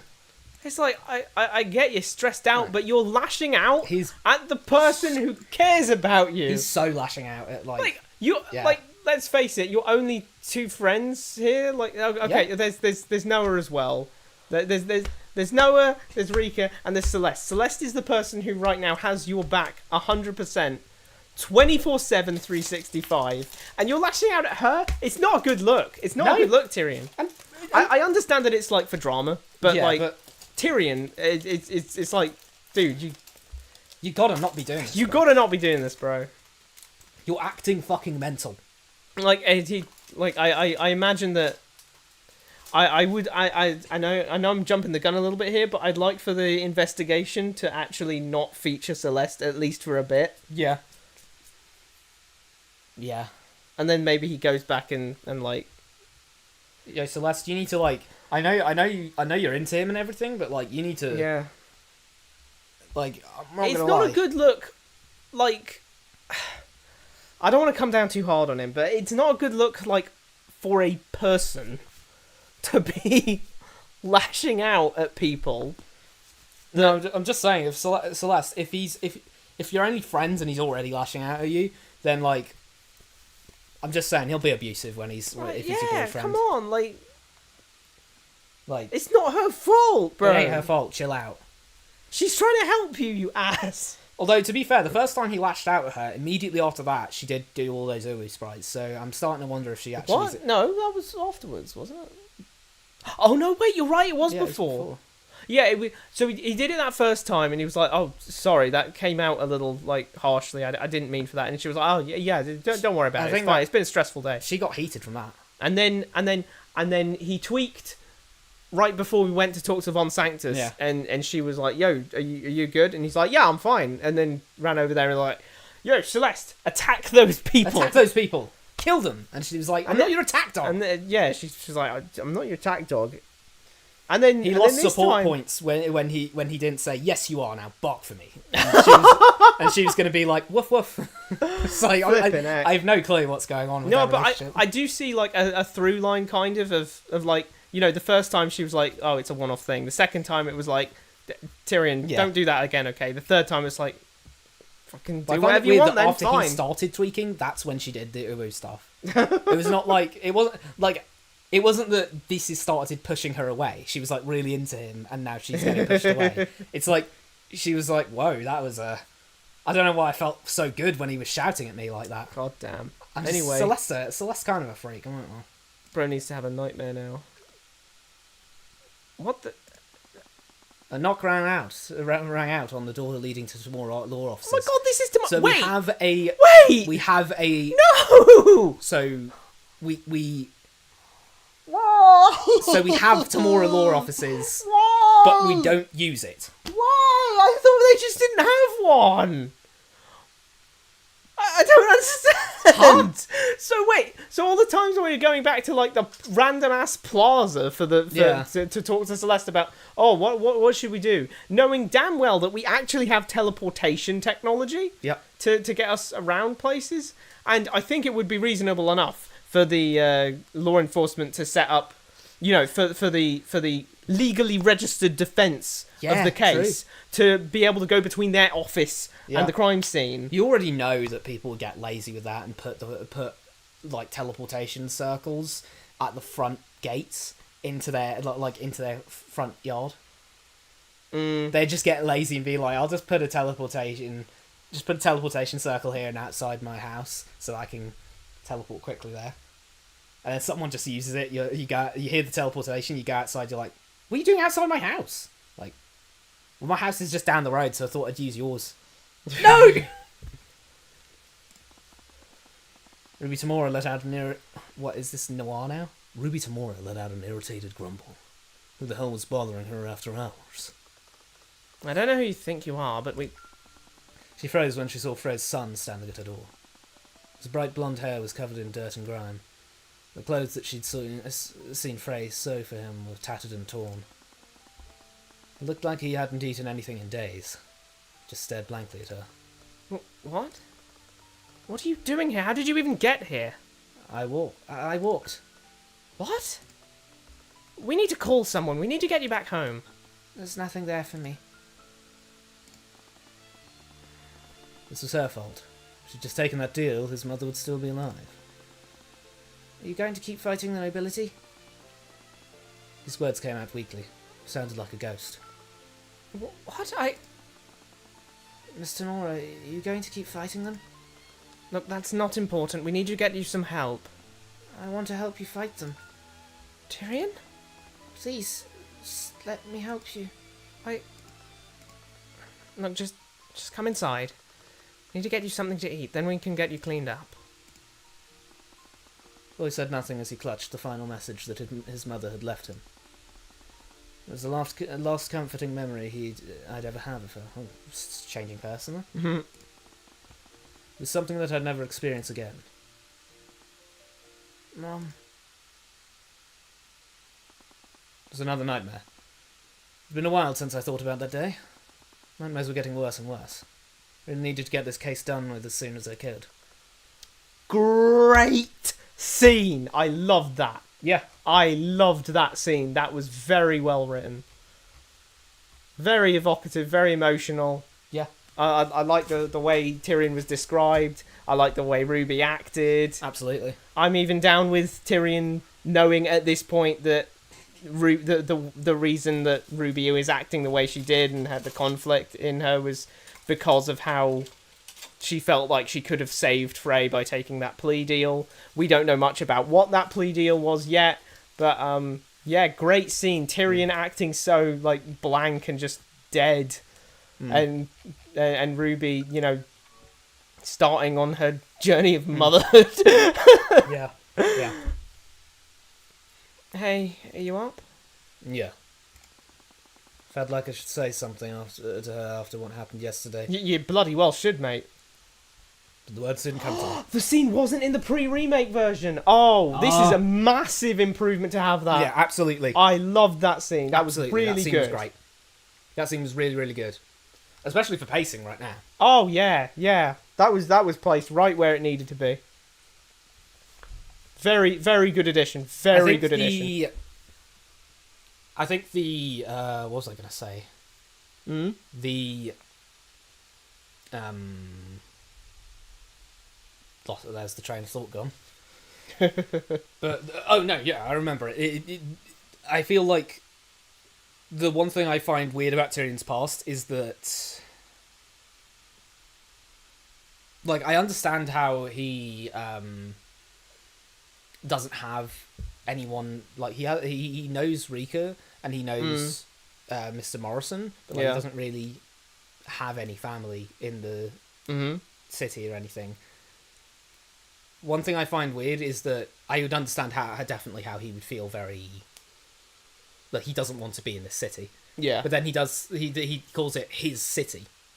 Yeah. And I'm like, is it your city, or is it just kind of that place that brings bad memories to mind? I mean, it can be both. I guess it can be both, but I just... There's just too many ghosts here for him, but he still considers it his hometown. I guess so. I still just feel a bit confused on, like, how... Because he didn't stay in contact with anyone or anything, and he... You know, it sounds like he was pretty, like, poor here and had a pretty shit time of it. Yeah. I mean... Even to the point where I was surprised that it said the clothes that Frey had sewn for him. Like, she was sewing his clothes herself. Let's get to work. Yeah. Wow, didn't. We missed him yesterday, but the Crown Prince Asta supposedly saw what happened to Justin during the accident. He might have seen something that Rika missed. Sad. Oh no, this is... Wait, is this the... This is the investigation theme. Oh, this is the investigation thing. I thought it was the sad... I thought it was like a sad version at the start. I had no idea whether the Crown Prince helped me back at Von Sanctus Manor, but he seemed more amicable to us than I'd expected. Finding him in this large city was another matter. I was sure he was hidden away somewhere. Is it just me, or is this, like... Is the city expanding? I guess, They were like Overanalyzing town at the start, and now they're saying this large city. Well, it's like Overanalyzing town, how you can say London town. I guess so. It's just like, wow, okay. It's getting bigger. There's also something else that Steelwind mentioned during the trial. Actually, like, even in a small town, it would, like... Is this place classed as a city? No. I think it'd be pretty difficult to find someone here. Yeah, don't get me wrong, but not, you know... I wouldn't call it a city, because it's not a city. Well, I suppose what I'm trying to say is even something that isn't classed as a city would be hard to find people in. Yeah. I mean, he could have just said, though, in this city. Like, he said, it's large. Finding him in this large city. Oh, yeah, he did say large city. Although I wouldn't be surprised if it were a large city, because it's the city, or it's the ruling, like, it's the home city of, like, a pillar family. Yeah. The commerce guy. Yeah, the commerce guy. Like, it's a trading hub. It's a pillar family's location. Like, everything is saying that this should be, like, basically the... You know, one of the like, not the capital city because that's Rathbone, but, you know, like one of the ones that's like smaller but, you know, still very well known, and there's loads and loads and loads of people in it. Like, you know, Birmingham. That's absolutely massive. But it's not the capital. Yeah. Anyway, several years ago, Miss Tudor was a part of a band of thieves who would frequently rob shipments addressed to Von Sanctus Industries. Her group was eventually arrested. She only avoided a sentence to the dungeons by taking a plea deal. She was coincidentally present when the robbery occurred, and she's a registered mage. Not to mention that a little gang all those years ago used that same name. Rika was supposedly a part of a band of thieves. I like Thefts this, all we're those actually years ago walking out. seem to be similar to that of the Phantom, absolutely. We're walking out with sad Celeste, like... The Phantom? Their thefts all those years ago seem to be similar to that of the Phantom. No, they were the Phantom. They were the OGs. Oh, yeah! Oh, yeah! Well, I'd break out... If I was a serial killer, and they Hey, said... hold on! I was there first! If I was a serial killer, and a copycat killer came out and started doing... I'd break out of prison. Yeah, okay, so maybe they should have said the current Phantom, Yeah. or something. Do you think one of them is involved in all this? Well, it sounds like they may or may not have leaked all of the MO. So, if they have, then it could just be a copycat. I mean, realistically, the City Watch should have investigated Rika and those gang members first. I think so, but I don't know why she wouldn't speak up about it if it was related to the case. I'll probably have to talk to her next. After all, I doubt it'll be easy to get an audience with. Oh my god, it's Asta. Oh, it's Asta de Wyvengard. Asta de Wyvengard. Asta de Wyvengard. He's 26. He's got Arcane Art Conjuration. It's a Conjuration King. Well, Conjuration Prince, but... More reason why we should respect Miriam Frager. Oh my god! A guy who knows his shit on Conjuration says, nah, she's good at it. What was the fraud about? Yeah, now I really don't know what the fraud Genuinely, was about. I think that's the weirdest part of Case 2, full stop, is the fact that there's that random document that says that, there's lots of, like, blackmailing and this and that and the other going on. So he's tall! Very tall, yeah. There's all this blackmailing going on with Miriam Frager, and then apparently she's a prodigy at Conjuration as well. Yeah. Why was she doing all of this, like, below board stuff? And is also really good at it? Was she trying to get the actual 100%? Yeah. As we exited our room, we suddenly came face to face with the Crown Prince. We all stood there, stunned. What was he doing staying at the tavern for commoners? Your Highness. Tyrion Cuthbert? Attorney of the Arcane? Sorry. You know who I am. It wasn't usually a good sign. I do. I know you very well. Tyrion Cuthbert, the protege of the infamous Ruby Tamora. I'm your biggest fan! Why is he acting like this when he wasn't acting like this before? He didn't recognise him before, and they just kind of bumped into each other. And he just went, let that random guy in. He seems chill. Oh, I mean, maybe he was busy or something. Clearly they were waiting to do that one here. Bro was just thinking, I know that guy from somewhere. I swear I've seen this dude before. He went home and he went home and he was went like, to his Tyrion oh Cuthbert shrine. my god, of course! He went to his Tyrion Cuthbert shrine and went, oh! He ran out because he needed to get his notebook for an autograph, but then when he came back, he was gone. He was like, oh, god damn it! What? I can't believe it! The infamous Tyrion Cuthbert is standing right in front of my tavern room! What? I've read all about your feats, Mr. Cuthbert. You successfully indicted the head of House Pierce. You didn't think twice about confronting a member of House Frager. You even defeated the Duke of Commerce in a chess tournament yesterday. No, that was the easiest one. That was the easiest one, that was simple. Is it bad that I've become numb to the surprises this week? And you must be Celeste McCoy. How do they have this good intelligence, and yet like the intelligence service, like the newspaper companies and shit, like, this sounds like he's saying, oh, you're the infamous this and you're that and the other. He's acting like this is on the Daily News. Well, I mean, let's be real. If it's considering they both live in Rathome, it's a lot easier to justify because it's the local news. No, don't get me wrong. I get that, but I just still find it funny that he's like, I feel like I've met this guy somewhere. Where have I seen him? Is it on Wyvern Most Wanted? No. I think it's on The World's Most Wanted. Mhm. Oh yeah, he's rank 1. Like, Oh yeah, he's the rank 1 chess player. you're Tyrion's first client, and the Crimson Demon of the Eastern Kingdoms. How did you find out about that name? Crimson what? Uh-huh. Wasn't that in case 1? It might have been an OG case 1. Yeah, maybe it was an OG. Anyways, that's a shot. Your Highness, Shot. is it true that you witnessed the accident yesterday morning? Yes, I did. Are you going to interrogate me about what I saw? I'll answer whatever questions you have. Asta de Wyvern. I think Astra previously was Eris Ilmater in disguise. What? Well, she can obviously just shapeshift into whatever she wants, so she could just she doesn't need a magical spell to do that. She's a demon god, so she could just shapeshift into him. Do a perfect shapeshift into him. Oh, you mean the original version? The original, like the one we met up there? Yeah, because he was acting so different. I think that was Eris Ilmater. Also, and I also say that because it gave him specifically question mark on everything. That's because we didn't know who it was yet. We didn't know who he was when he showed up here. What do you mean? Because we only knew that, that was Asta. Okay, but why did it give us all the other information? Okay, log that, because like he was like, oh, we bumped into the Crown Prince, what the hell? Yeah, scroll down. I doubt it will be easy to get an audience. As we exited the room, we suddenly came face to face with the Crown Prince. No, but I mean, was at that point. Yeah, I know we know who he was, but we know his conjuration magic and everything.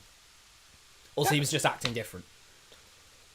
I hikey think that was Eris Ilmater.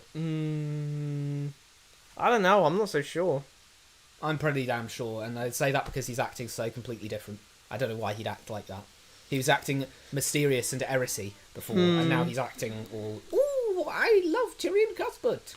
And it's like, I made the joke of, why does he have such good intelligence?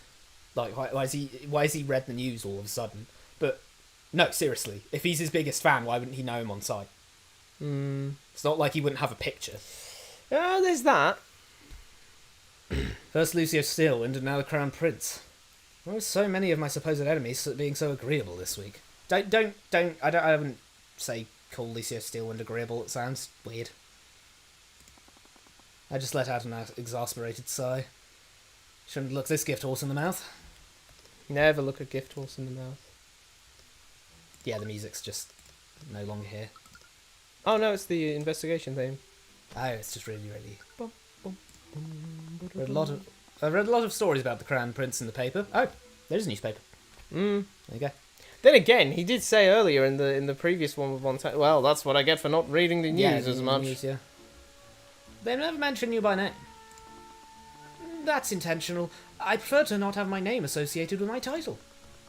You've done a lot of charity work for the less fortunate, haven't you? Yes, we've hosted so many fundraisers for them. I'll read that one again. Yes, we've hosted so many fundraisers for them. Yeah, true. There's the better delivery. The more accurate delivery. Had to be right about it, I guess. You're not a fan of fundraisers. I'm not a fan of aristocrats who think they can alleviate their guilt by giving me their spare gold. I don't disagree with that. Why is he sad in his profile? What? No, it's not. Oh! That's so weird when I'm looking at it down there. Because he's got his mouth kind of goes down and then back up. I take it you don't care for him. Oh, sorry, wait. I'd appreciate if you didn't speak of the Grand General unless necessary. ... Yeah.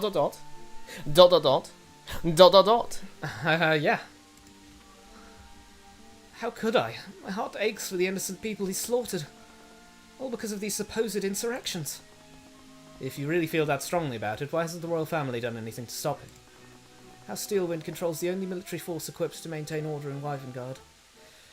Maintain order? Sorry, he's the only one with access to the military, so you're a puppet government.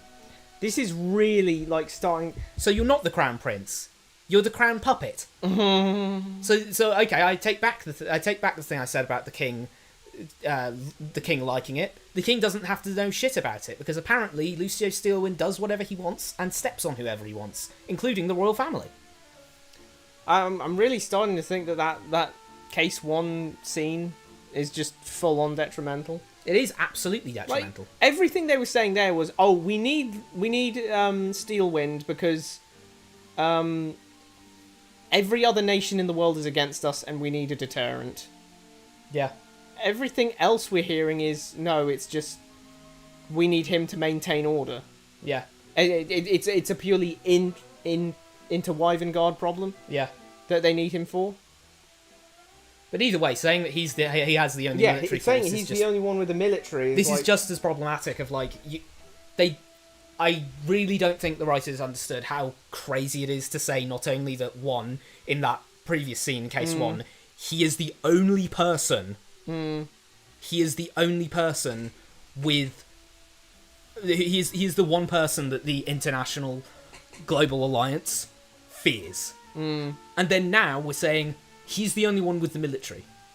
And William Frager's going, oh, well, I can just pay them. But, William, you may be a little lacking in the brain cell count department, because whatever you can pay them with, he can pay them his bank account and yours after he stabs you in the neck. You can't pay more than the person who's going to kill you, because they can pay with their bank account and yours. Yeah. He can literally just say, first guy who kills him gets dibs on his bank details. That's it. Now everyone's after you. You can't just say, oh wait, I'll pay you £1,000 if you don't. Like, what? I can't say more, but their mages are the only thing standing between us and war with other kingdoms. And there's the case there's 1 thing. the So, case 1 thing, so yeah. We That are is just now back consistent. to this. Which, it's not their mages, because once again we've been saying it's Lucio Steelwind specifically. He is what they fear. Why'd you say that, though, so specifically?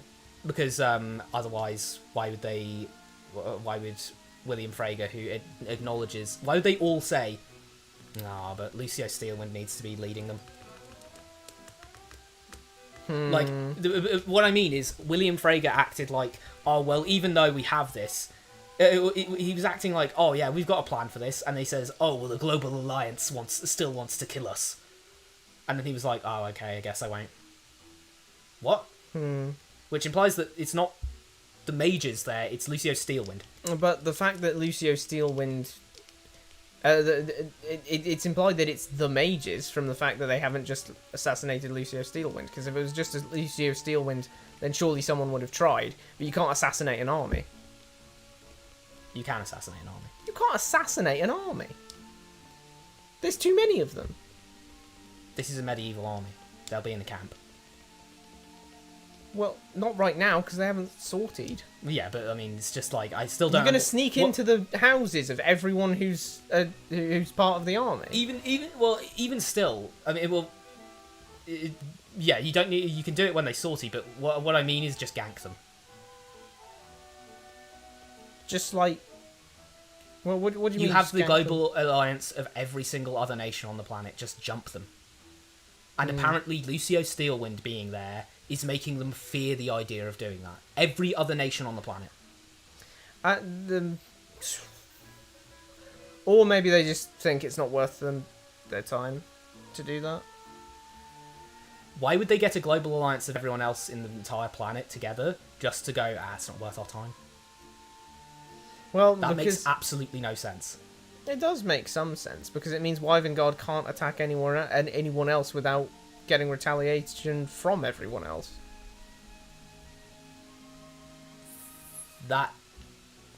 Why would they do that? Why would they do what? That means that they're all hilariously altruistic countries who all say, those poor countries bordering Wyvern shout outs to them. Usually a country will go, oh, they're bordering a dangerous nation. Sucks to be them. And go about their daily business. But no, literally the countries on the other side of the planet are going, fucking Wyvern. Fucking hate Wyvern. Well, that begs the question of why they even made this alliance to begin with, because if they did make this alliance to begin with, to, you know, defeat Wyvern, why do it when Lucio Steelwind, the known guy that they're all scared They're of, waiting still... for him to die in his 60. Yeah, so why not just wait and then start the alliance later? I mean, well, it's crazy in a situation like this anyway that we're in maybe medieval. I don't know anymore. We have a dishwasher and an oven. I don't know what the communication and is a like, plane. Yeah, true. I don't know what the communication's like though. Do we have telecoms or anything? Because if we don't, then that means you have to send carrier pigeons to like everywhere. Potentially on the grounds that Ruby in the flashback said we need to call someone. That's true. I only say potentially because that could be anything else. Yeah, but all I'm saying is that a global alliance is, well, it hasn't happened in history. Because there's just getting into an alliance like that is really problematic. The only time that's happened, the only time we have a global alliance, it's not an alliance, it's the UN. The UN is just an organisation where the world leaders go to meet up. That's not that they're not saying if anyone attacks anyone else, we'll all jump in and gank them. No. There's never been a global alliance in history or anything close to it. Even some of the biggest alliances like NATO or the Pacific Ocean version of it, you know, the one with Australia and India and all of them, even those are only like 10 countries or so. 10, 20, 30 countries big. We're talking the full 250 plus countries, all in an alliance against this one other country because they don't like them. Yes. Politically, that makes no sense, especially when in regards to imports and exports. Not joining that alliance is great because you'll get imports and exports from Wyvernguard. Joining that alliance implies that anyone who won't can extort things from Wyvernguard because they can immediately say, "Hey, we're the only guys who'll trade with you, so do you want to do some trade?" And you can instantly make them pay exorbitant prices for your stuff, and you know, etc., etc. It's not politically sound to just go into a random alliance, beefing this one country, unless you are absolutely certain you hate this country. How has it gotten that bad that the rest of the world thinks that the world would be better off without Wyvernguard than with it? That's what I'm getting here. Like, it's Jesus Christ, you know, this is it's a war of this scale doesn't happen. Yeah. They are our greatest asset, while also being our greatest failure. What about your fiancé? Yeah, talk about your fiancé. Give us the tea. Ah, Lady Steelwind. I'm glad to see my fiancée is growing into her role. No, she's not growing into her role. She's not. Wait, is she going to continue to be prosecutor after she's the The Queen. The Queen Regent? Queen Regent. In a totalitarian dictatorship. She can literally just say, guilty, I don't care. What? She never told me she was engaged as the Crown Prince. I wouldn't blame her. She's not exactly pleased with our arrangement. That woman despises me. What? Marriage is purely political. Way to unify the royal family with the upper brass of the military. Oh, that's why it's happening. So the Crown wants to... Crown wants to actually have power. Yeah. The Crown wants to marry up to the actual Crown. AKA Lucio Steelwind. I admire her desire to bring prosperity to the common folk, but I unfortunately seem to represent everything she hates about this kingdom. She can't even stand speaking to me. Every time I'm around her, she can barely contain her contempt. Oh no. But I've made peace with that. She's always cared more about her duty than anything else. When I take the throne, I will build her a compassionate kingdom that she can take pride in.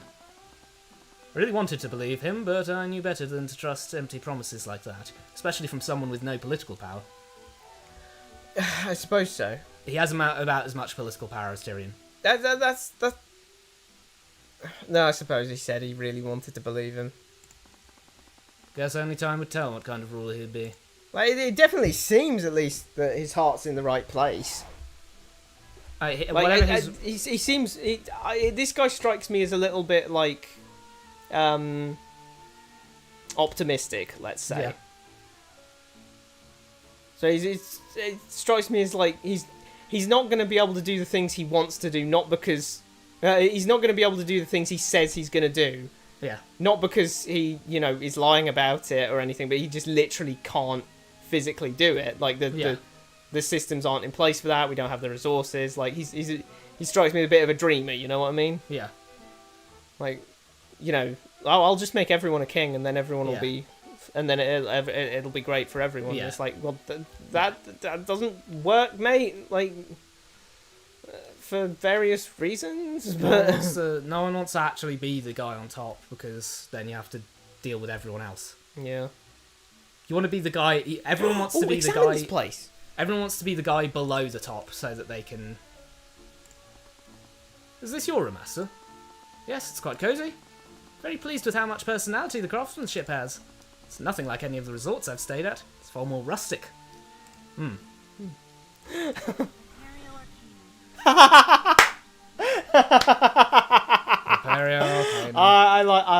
like that. I like that very much, actually. So, is it just me, or does this hallway look familiar to the one at your family's tavern? Well, most taverns use the same architecture, so I don't think it's that strange. No, but it looks exactly like the McCoy Tavern. It's uncanny. It's as if whoever made this tavern just decided to reuse the same design. Hey, making unique designs is difficult, Tyrion, and it costs money. Do you really think developers should be spending resources on a location you'll only see once? I don't know, it just seems kind of lazy. Well, if it bothers so much, why don't you pay for the assets required to make a new one? Decided to drop the matter. Damn. Put that lampshade down, The for God's developers sake! are arguing with us right now. What the fuck? So, Your Highness, please, there's no need for that. Just call me Asta. He couldn't be serious, could he? What's wrong with this guy? After I got a good look at him, he looked sincere, a little too sincere. Carried himself with the poise of a royal, but there was also a warm kindness and humility in his eyes. Sounded too good to be true. Maybe I was just too jaded by the other aristocrats I'd met. What's the Crown Prince doing in a tavern like this anyway? The King's Guard was being far too overbearing. Oh yeah, and also the fact that the narrator said, I'm pretty sure the narrator. I'll look back in case it was, but I think the narrator might have said that Lucio Steelwind was the reason. Well, maybe. If he did, if the narrator did say that, then we're cooked. Well, I'm cooked, because that's my argument. Well, yeah, but so. We're back to Lucio Steelwind God theory. God Emperor Lucio Steelwind. Lucio Steelwind is literally slowly working, like, he's above the crown now. Yeah. He's going to eventually become Remus Virgili's, like, boss. Yeah. It's just going to be like, Remus, remember that I gave you the authority to give magic to people? He's like, yes, you did. The King's Guard were being far too overbearing. They were insistent that I return to the capital, but I'd been planning this trip to Overanalyzing for days. Found an opportunity to sneak away from them and hired a guide to show me around the city. They were talking about Noah Morrison. Oh, yes, Mr. Morrison. He told me quite a lot about the industrial complexes of Overanalyzing, even more about the workers' unions. Is it really okay for you to disappear like that? The King's Guard are probably freaking out over losing track of you. They worry far too much. I can take care of myself. May not look it, but I'm one of the most powerful mages in this kingdom. Sounds awfully cocky, don't you think, Blighto? Just teaching him a lesson. You don't teach someone a lesson by killing them! I just thought, you think so? No, I think that no one knows Blighto. I think Blighto has been deleted from the collective consciousness. Yeah. If spells like that exist, there is no safety. Yeah. Someone can just go Blighto and boom, you're dead. Yeah. That's it. Like, you can wear a bulletproof vest, and chances are you'll live, because you kind of aim for the body generally, don't you? No, but even that... you wouldn't aim for the head. You're going to aim for the torso-ish No, area, but even which that... is where you'd be wearing a vest. So you're probably living through that. Even that.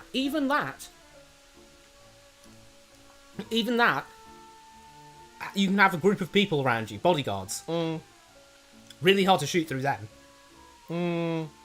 Can't shoot through them. And if anyone catches wind of you trying to move, boom. But if you just say Blighto across the crowd, You can just point directly towards the prince and do that. And again, you can just go Blighto, Blighto, Blighto, Blighto until it hits the prince. Yeah. It's like this is less like being able to, you know, this is less like being able to conceal carry a pistol into something, where all things considered, you're going to try and fire it at the target, and his security team is just going to swarm him, and they're all decked out in full gear, so they're not taking any damage from that, and then they all jump on you and you get squashed like a grape. But in this case, this is like having a full, like, minigun strapped to you. As fast as you can go, Blighto, Blighto, Blighto, Blighto, Blighto. Imagine that. You could have your hands in your pockets, halfway across the cloud, just like it's an incantation, but you could just mumble it. Yeah, You I mean, just mumble, it's so overpowered. Blighto. And then that guy's dead, and you shove your hands in your pockets, you make a big whoa! And like, if you were a non-registered mage, And holy shit! What does war turn into? If you were an unregistered mage, Best assassin ever. they'd never know. Yep. Unless they literally took everyone in the crowd, Wait. cordoned them off, and forced them to... Wait, could Valentina Iannis be the greatest assassin of all time? What, because Because she doesn't- Valerie? Because she doesn't show up on Spell Compendia despite being capable of using spells. Well, yeah, that's because she hasn't learned any yet. I guess so. Yeah, that must that must be it. You do need to point. Yeah, that's true. Yeah, but you can point like, just put your hip down, put your hands down by your hips, and then use your wrist to go, Blighto. Yeah, In that a is crowd, true. that's it not it really doesn't noticeable. specify how much of it. Like, does it need to be like a full-on Phoenix Wright Because- style point of like your whole hand, or do you just need to be directing your finger All it said at was the target? point with the index finger. Just point with the index finger. God, like, that the, could just the thing with theoretically crowds be. and guns like that is that guns make a lot of noise because it's just how they work. But since you can say things Maybe softly, like Blighto makes a noise and we just didn't know about it. wow, wow, wow, it just, Yeah, like what they didn't tell us was that it spawns a big red arrow above your head, this is the guy who just used Blighto. and you have to reload it. Like reload your index You finger. have to break. Wait, sorry. You have to break your fingers. You have to crack your knuckles. Break my knuckles. You have to break your fingers. You have to break your fingers. To use Blighto. You have to crack your knuckles to reload Blighto. Yeah, I'm just wondering, is I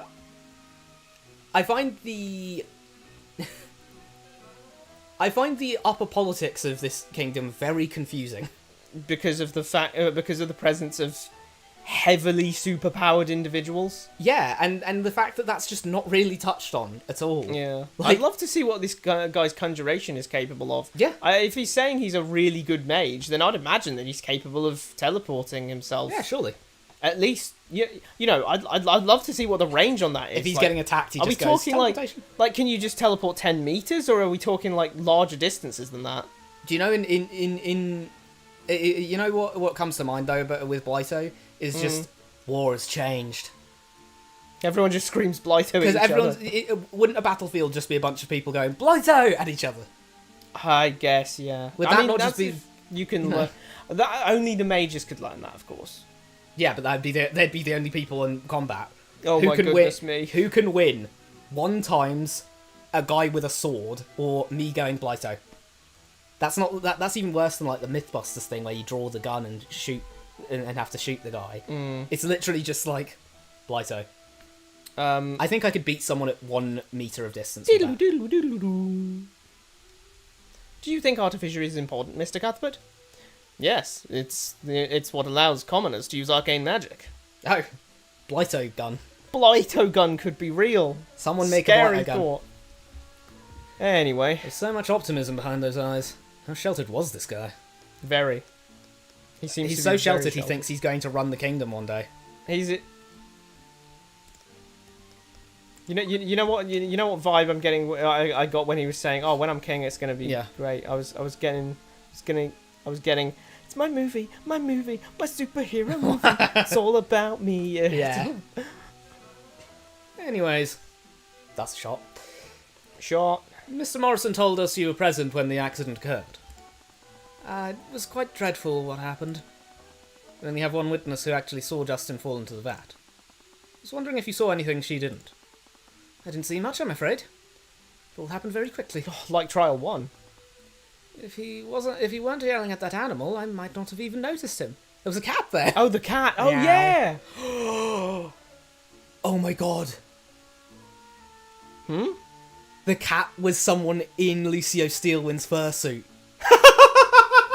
That's how it connects. Oh, that's so genius.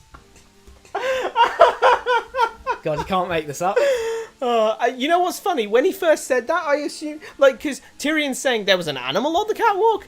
The funny thing was, I was assuming that he was just talking about the killer. I thought he was just being like, oh, that animal, you know, that was...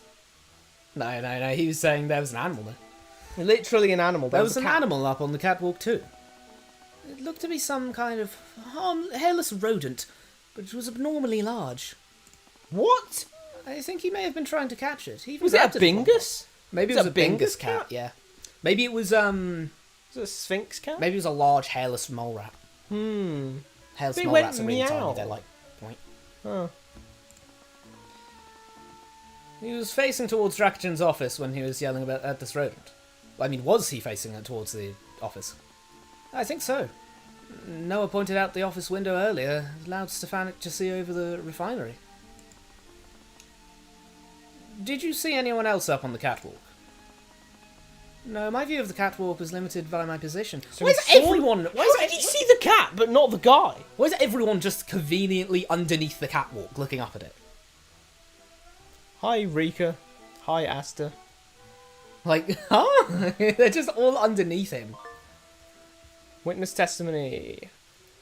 Both Rika saw Justin Tudor get was blasted. delivering Justin's breakfast to him, but she couldn't find him in the freight area. She went looking for him, spotted him in the catwalk and in the refinery. Asta, the Wyvern guard, was also there at the time and saw Justin yelling at a hairless animal. They both saw Justin get blasted with some sort of spell that took the shape of an expanding prism. The spell destroyed the guardrail of the catwalk and pushed Justin into the vat. This whole time I thought Justin had been yelling at the Phantom, but it turned out he was just yelling at a Wait, rat. what? There wasn't another guy. It was literally A just large rat. It was just the cat. How did she I say... swear it was a cat though. Like, didn't Yeah, it go went meow? Yeah. Maybe it's a meowing cat, rat. Yeah. Meowing rat. It goes meow. Okay, cut that. Just cut that one. That was weird. It seemed the only person who spotted the thief that day was Justin. The thief isn't there, Tyrion. That's probably the Occam's Yeah, but razor you of this. just said that there was no. You just said that he was arguing with a rat, not a. Yeah, you not just the said yourself, guy. oh, it seems he was arguing with a rat. But then, who was he arguing with? The rat! He Did could have been the only person who saw the. you see the moment that Justin fell in? Was he pushed off the catwalk by a spell? No, he was pushed off by the rat. He's pushed off by the rat. I'm not quite sure, but I definitely saw something magical. There was a flash of magical light centered on his position. Magical energy took shape of a prism before blowing apart the guardrail. Okay, it happened. It's real. Yeah, real. Justin lost his balance afterward and fell into the vat. Did you see what the spell looked like? Do you think you could identify it for us? Problem is that I'm almost sure it wasn't a spell. It was the effect of some sort of artificery. Which is a spell. Yeah, it's but like a spell. How can you be so sure? It's difficult for someone who's not a mage to understand. When a mage casts a spell, they draw and harness the ether from within their own body. I knew it. I knew it. Mage Blight is when you run out of ether. There you go. They Artificery, have on dangerous the other hand, low levels of ether.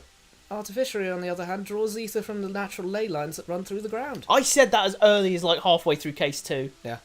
Get me an injection of that ether so I can use spells. I'm someone who's practiced arcane magic for my entire life. Slowly learned how to sense the ether, how ether moves around me. You can do that too? I thought I was the only one. I don't know how these two could be related. Who says that? God, they're totally unrelated. Yeah, definitely. Oh, that talent is quite a rarity, even among the royal family. Bruh. Can you make it more obvious, please? I don't think I get if they're related or not. I had a little sister once. Her name was Celeste McCoy. What? I wasn't taken in by the McCoys yet. Yes, but she were already called Celeste McCoy for some reason. Okay. Anyway, suppose I shouldn't expect anything less from the Crimson Demon. Stop calling me that. Why does she not like the Crimson Demon title all of a sudden?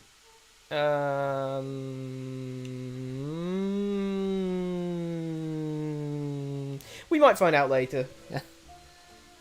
I don't really see why she would right now. Yeah. I feel like... Maybe it's to do with the fact that she did go out to other countries, which wasn't that outlawed. Yeah, I suppose that is outlawed. And so if she's known in those other kingdoms, well, she must have been there. Yeah, she must have been there. Yeah. So you could feel the ether was moving towards the source of that spell. Yes, it's quite distinct because of how high up it was. I could sense the ether rising out of the ground to his position on the catwalk. Was it rising through you because you were under the catwalk? So the guardrail was broken apart by this artificery. Is that why there weren't any traces of magic up there? No, artificery simply replicates the effects of an arcane spell. They leave traces of magic, just like as spells cast by Well, a mage there do. you have it. There you have it. Those lights aren't artificery. Well, I'd argue the case that it means that Celeste is just not telling him about the irrelevant ones. It's kind of strange. Also means our culprit wasn't necessarily a mage. Anyone could have used a device like that. Not necessarily. What do you mean? The amount of ether being drawn was considerable. It was of much higher quantity than what most artificery devices are capable of. Whatever that device was, it was quite advanced and dangerous. Something like that wouldn't be commonly available to the public. Fair point. The military would definitely have access to a weapon like that too. Like Lucio Steelwind. Pointed to Lucio Steelwind, but that just made his actions during the trial all the more bizarre. He had an experimental weapon. Oh my god. That was probably the thingy, yeah. Oh, never mind. Yeah. He got Sorry, through straight just- off. Peri-Arcanum. What can you tell me about the Grand General Steel? It just clicked there. The neurons connected there. You Yeah. know what I mean? Like, oh, an experimental superware. Yeah. Oh, the secret thing that got stolen that they're not supposed Yeah. to talk about. The Grand General is a difficult man to speak of. Recent days, his name alone carries the weight of thousands of slaughtered innocents. Flippin' heck. Why are you acting like that's news? I don't know. It's just like hearing it. You know, hearing it as thousands of slaughtered victims. We is already crazy. heard it. It's thousands slaughtered Did victims. Remus said it. Oh. And he even went, "The children, Steelwind! Why the children?" Why are you killing the children too, Steelwind? He was just like, "Durr, I don't know. Big human, little human, doesn't matter to me. Remus, I'm an equal opportunity serial Remus, killer. isn't it a little bit ageist for you to be asking that? I kill men, women, and children because I don't believe in sorting people and categorizing people. I believe in equal opportunities for everyone. You're killing them! Yes. Well, if they could have equal rights, equal fights, you know what they say. God damn. I take it you don't care much for him. Not many do.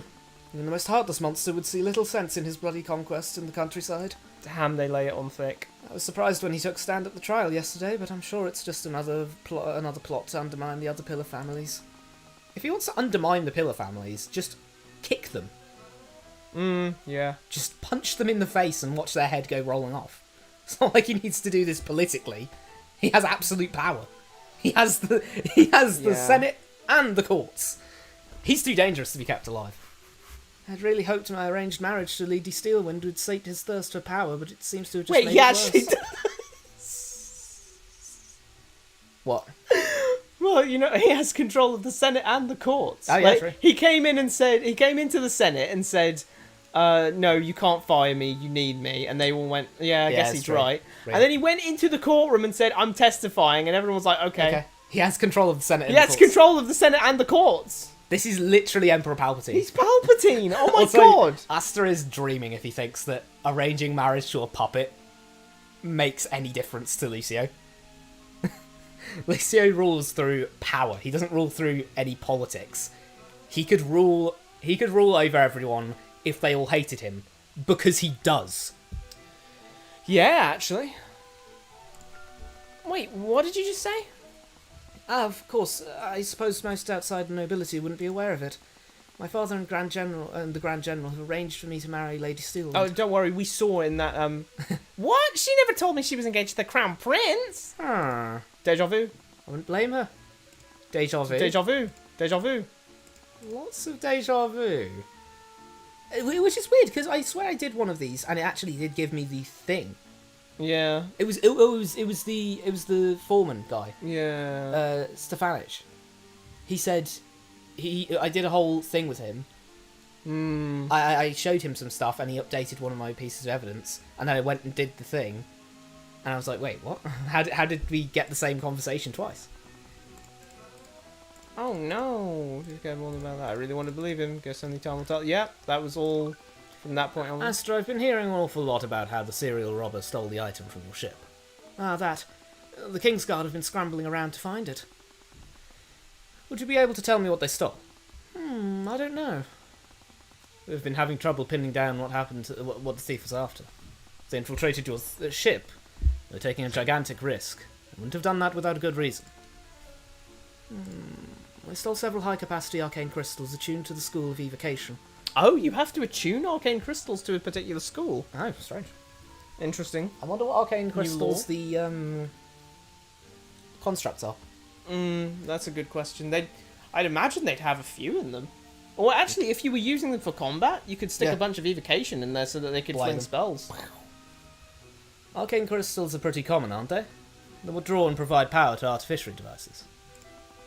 Problem is that they're attuned to evocation, the most raw and destructive school of magic. Artificery that uses evocation is heavily supervised by the kingdom, and most devices that use it are extremely weak. Those crystals were a shipment addressed to Von Sanctus Industries. They were meant to be received at port and used to construct weapons for use by the military. You mean like in those 300 tons of Arcane constructs? These crystals really that valuable. They have a large capacity to channel evocation magic, extremely potent at unleashing energy. In the wrong hands, they could produce an explosion with the power to level an entire block of this city. Oh my god. So they are bombs. Okay. Stolen arcane crystals. Okay. Well, that's why they're trying to keep that on lock. So there may be some crystals around town that could nuke the whole city, but don't panic, everyone. Ah, they're panicking. Oh, they're panicking. There have been mass reports of insurrection here too. Whether these reports are true or not, my teeth clenched at the thought of what someone might do with those crystals. It was even worse to think about what the Grand General might do to stop that from happening. Yeah, I think that answers all my questions. Thank you, Astor. What he'd do to stop them from happening is blow them up preemptively. That way no one else can use them. Don't worry, guys. Power scalers unite indeed. We really do. We on that versus battle wiki shit here. We're like, what the hell? I mean, it's city block level. It's funny because, like, as you've said, What? plenty of times, like, power scaling is important to a story. Like, if the scaling's whack, then it's hard to get invested in. I mean, well, it's like more, the hierarchy of. It's important in fantasy things when you have combat be a very real possibility and stuff. Well, like this actually. If it comes down to it, really, what do we do if Lucio Steelwind just says, "Okay, I've had enough of you. Get out of my courtroom." Yeah, We actually, just walk out. Tyrion can't do it, anything. Come to think of it, like he didn't. Tyrion didn't react like, "Whoa, wait! They could level a city block." Yeah. Like evocation magic can't do that. Yeah. So Steelwind can at least level city Lucio blocks. Steelwind can level city blocks with his spells. Yes. Wipe them away. That's kind of crazy, honestly. I genuinely think he's doing the Madra shit. He's like dropping the meteor down, just blowing everything up. I mean, like, Is this the power of a like god? genuinely, what you know? Literally, no one said that. At the end of the day, he has Lucio Steelwind has enough power to make everyone else on the planet scared of him. Everyone else on the planet scared of all of that shit. So, you know what I mean? Scary. Of course, I'm just happy to help. I was hoping the Crown Prince had spotted the thief, but all he saw was some hairless rodent. Now Tyrion's just saying there is a thief there, despite the fact that everyone has basically just said there's a rodent. Well, that rat was there's someone. a rat. That rat was someone. Bro was talking to the rat. It and was then someone turned into using. someone. It was someone using illusion school. What? Oh my to god! turn into a rat. What if it's just Von Sanctus but naked, and he's got a wig, and like he was just naked and chucked off his wig, and then boom, he's a hairless rat, and that's like Astor's doing some weird like What on earth metaphor are you thing. talking about? Besides,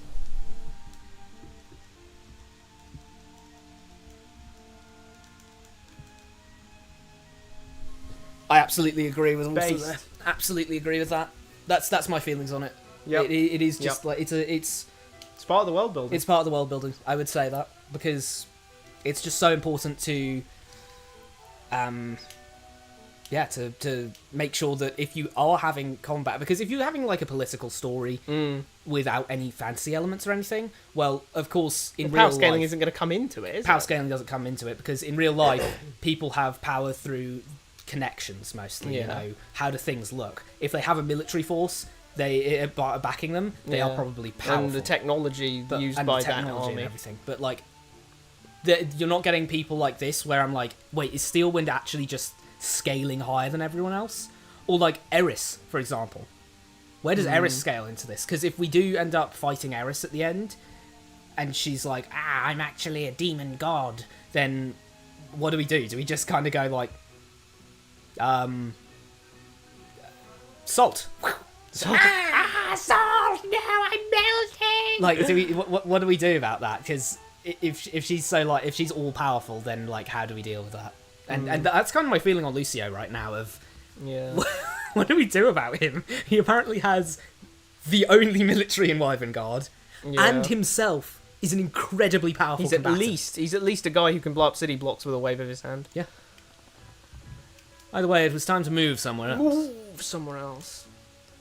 Damn, we had a big talk with him. It's funny because like power scaling, like the term, it does have this kind of connotation of like actually Goku can destroy 4 macrocosms.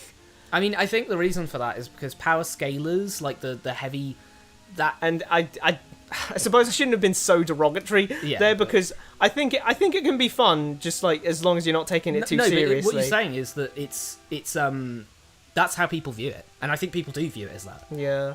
Because I think you know, the reason is because a lot of power scaling is kind of conflated a lot with like when people sit down Goku and go, could like, beat Superman. let's see, Superman could beat flipping Naruto. But- Naruto could beat like having a little Cloud.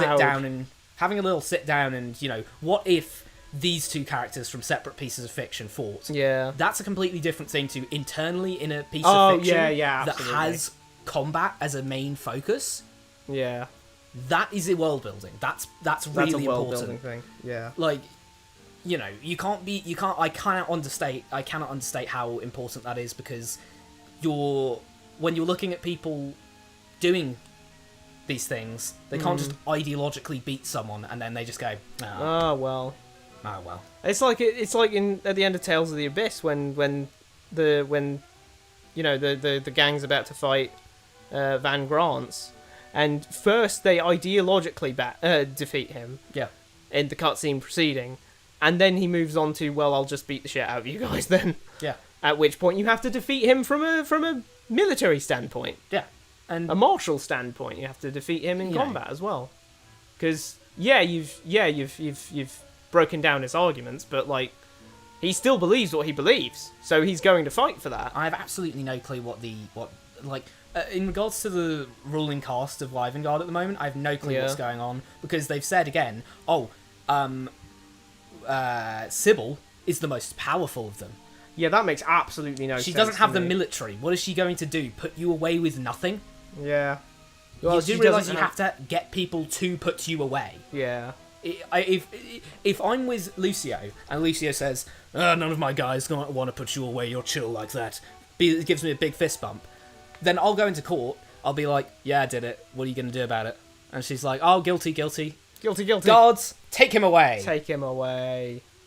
And then I just go, they're not going to. And I walk out, and then she's just sat there looking like an idiot, just going, huh? She's sat there looking like a pillock. I'm just walking off. Town Square, do you think? Yeah. I kind of want to see if we're going to talk to Celeste. She is still sad. She didn't seem keen on talking at the moment. Probably because I've been a total asshole to her. Yeah, you bullied her. She didn't seem keen on talking at the moment. She won't even talk to me with the runestone? No, because you've been an asshole. Oh, I can't even examine anything. Didn't seem keen on talking at the moment. Well, probably because if you examine those... Exactly. Yeah. Oh, actually, then again, they could just switch them out for... Yeah, Just didn't seem keen on talking at the moment. Yeah. Alright, Rika, I assume? Stepped through the doors of the cafe and found it completely empty. Rika was sitting near the kitchen, somberly looking out the window. Hi, Rika. Oh, hey, Tyrion. What, no grand declarations from the Dark Lord of Ornax? Ashen Lord? I'm not really in the mood for that today. Damn. Scratched my head and scanned the empty restaurant. Knew what to say in these situations. Oh my. Oh my. It seems some of what you were saying, Spiky, may be coming to pass. Oh, yeah. Well, we'll see. We'll see. God, the mood is so dour right now, though, ain't it? Yeah, everyone's sad. Probably because Tyrion's beefing his girlfriend, and I mean, at least for Rika, one of her good friends, she was told apparently died one of the most painful deaths. Oh yeah, he was dissolved. Oh, he was dissolved, and he was conscious throughout. Wait, it wasn't just toxic. He didn't just no, he was. Oh no, bro. His skin was fading away from him. Yeah, and then with acid, there's a really fun thing with acid, right? So it exposes all your nerve endings. Yeah. So everything gets really painful. So he was probably in so much pain he couldn't understand reality. He anymore. probably just passed out. He probably passed out, but I bet considering that he said he was screaming supposedly, I reckon he didn't pass out. So I think he was conscious for the whole thing. Yo, Anyway, how's your day? gotta have been it's gotta have been that part where when his head got under there and it was getting into his mouth and his eyes and his ears and his nose and everything, that bit must have sucked. Anyway, so yeah. Anyway, I'll have a latte, please. I'll have a latte. It's just man. Can we talk? I still need some help with the case. Sure. Sorry about what happened during the trial. I didn't know Steelwind would pull your record. Oh, that as well. That as well. Oh, also, she has a criminal record. By the way, you're a repeat offender. I came to help you and Mr. Dracogen. I would have done it again if I had to. Really sorry about this. That's really none of my business, but I need to know for the case. Was what Steelwind said about you true? Rika, I think the Mist-Weaving Phantom is the person who hit Justin with the spell yesterday. The Mist-Weaving Phantom was the rat. The rat. And it could be someone you used to work with. That's impossible. How can you be so sure? They're all behind bars. It's just not. Rika, Tyrion, I'm not going to talk about this. couldn't blame her for being so defensive. I'd be a hypocrite if I did. I needed to know more about the thieves that she used to run with. I need to persuade her to tell me the truth. Oh, good. We haven't had one of these in a lovely. while. We actually didn't have one in the first part, did we? In Investigation 1. No, true. You know what? Let's go in hard. Do you think about this, Rika? Sorry, I can't say much about that. Okay, a bit too hard. Went in a bit too hard. What about your pot? Thanks for telling me about what happened, Rika. And that must have been difficult. Yeah, I really do hope it helps. It would have been nice if you told us that you were safe in Rathol. Sorry, I was too focused on getting revenge on the nobility. And after a while, it felt like too much time had passed. Yeah, well, I'm here now. You should make the most of it. I'm holding you to that adventure after all this is over.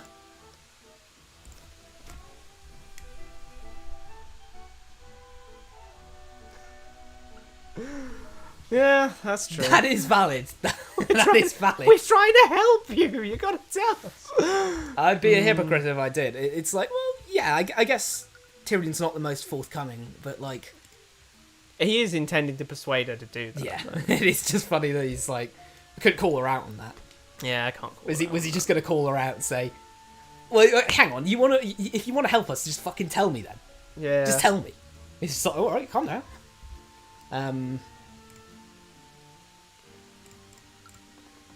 What do you think about this, Rika?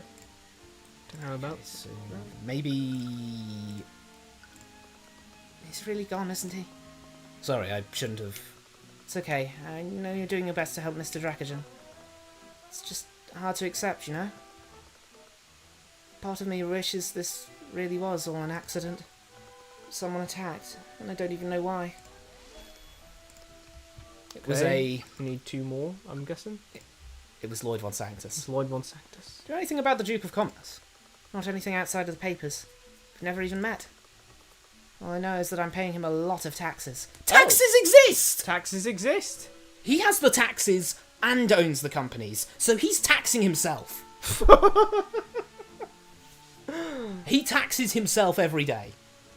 We need some sales tax on the. How does he do sales tax with a straight face? This guy spends like half his day going through sales tax, putting it from one pile of money into another pile of money, and then it's just like, Well, I better make sure they're not doing any insurance fraud here. at the very least, we Wait. know that. I mean, she's not from one of his companies. Yeah. She's essentially a But- Dracogen trading company. But this is such an outlier. I can actually see that those would be Candle. Those could just be Candle. He called it artificially. Okay, that's okay. Yeah, your business must be doing pretty well if you could afford artificially like this. Valid. I've been called out there. All I know is that I'm paying okay. him a lot of taxes. There There were artificially lights hanging. Very Arcanum. She's saying it too quietly. That's why we can't see again. What else can we show her? Show her this, maybe. The leather strap. Yeah. What is this strap? It might just be nothing. You know, the problem is all I can think of is just the A gun. the sling, the slang. Sorry, The lingo. the lingo, the slingo. I can only think of the slang term strap, and I'm just. What do you like, think about no. this strap? What do you think about this strap, Rika? It seems to be a cult single action army. Whoa! Why has Tyrion brought that? Might be just nothing. Maybe he found it on the street or something. It was dirty and reeked of grass. Reeked of grass. Grass doesn't smell bad. What are you talking about, Tyrion's Tyrion? tweaking. Grass smells bad nowadays. What grass has he been around? I'll have to keep it in mind just in case. Must be a reason why Justin was holding this. Can we get any talk for psych Wait. profile? Or What if he didn't mean that grass? oh, lordy. Reeked of grass. A little bit of the puff. Yeah, the puff ring. grass. Let's get the ring as well. Do you recognise this ring? Justin was wearing it on the day of the accident. Really? I don't remember ever seeing him wear a ring. It's not that noticeable. Maybe you just didn't notice. So either this ring was floating around in there and they just went, it's probably his, or alternatively, it was so tightly put on that it was on his. It was on his bones. His bones It were was just. on his flipping skeleton. He just still had it there on the skeleton. Oh no! It appears that he's wearing this ring. Wow. No, I was seeing him every day. I feel like I would have noticed something like that. That's strange. Something special about this ring too. It wasn't damaged by the chemicals at all. Is that really so important? Insignificant details like this tend to be more relevant than you'd think. Yeah, we can't do the persuade do the yet. persuade, We need more psych profile. I guess we can start asking her stuff about the. Oh yeah, union tensions Union maybe. tensions. Nope, she Oh, doesn't. okay. She doesn't. Anything care for about that. the Mistweaving Phantom? She knew something. She knew something about the Mistweaving Phantom, but she obviously wasn't keen on sharing. I need to persuade her in an argument if I wanted to get anywhere. I'm surprised you didn't say I need to persuade her in Yeah. an argument. I really don't know why it's kind of inconsistent with that. Like, why do they occasionally go, "Oh yeah, I need to persuade her and present something," and then sometimes they just go, "I'm going to move over that way." Like what? Oh yeah, of course. Yeah. I mean, we're getting the fact that it's Justin's presumably off of the fact that it was in there with. I mean, Yeah. All I'm saying is the people picking it up. Like when the people picked it up, did was it on his fingers? Or... it was either on his fingers or it was just like there.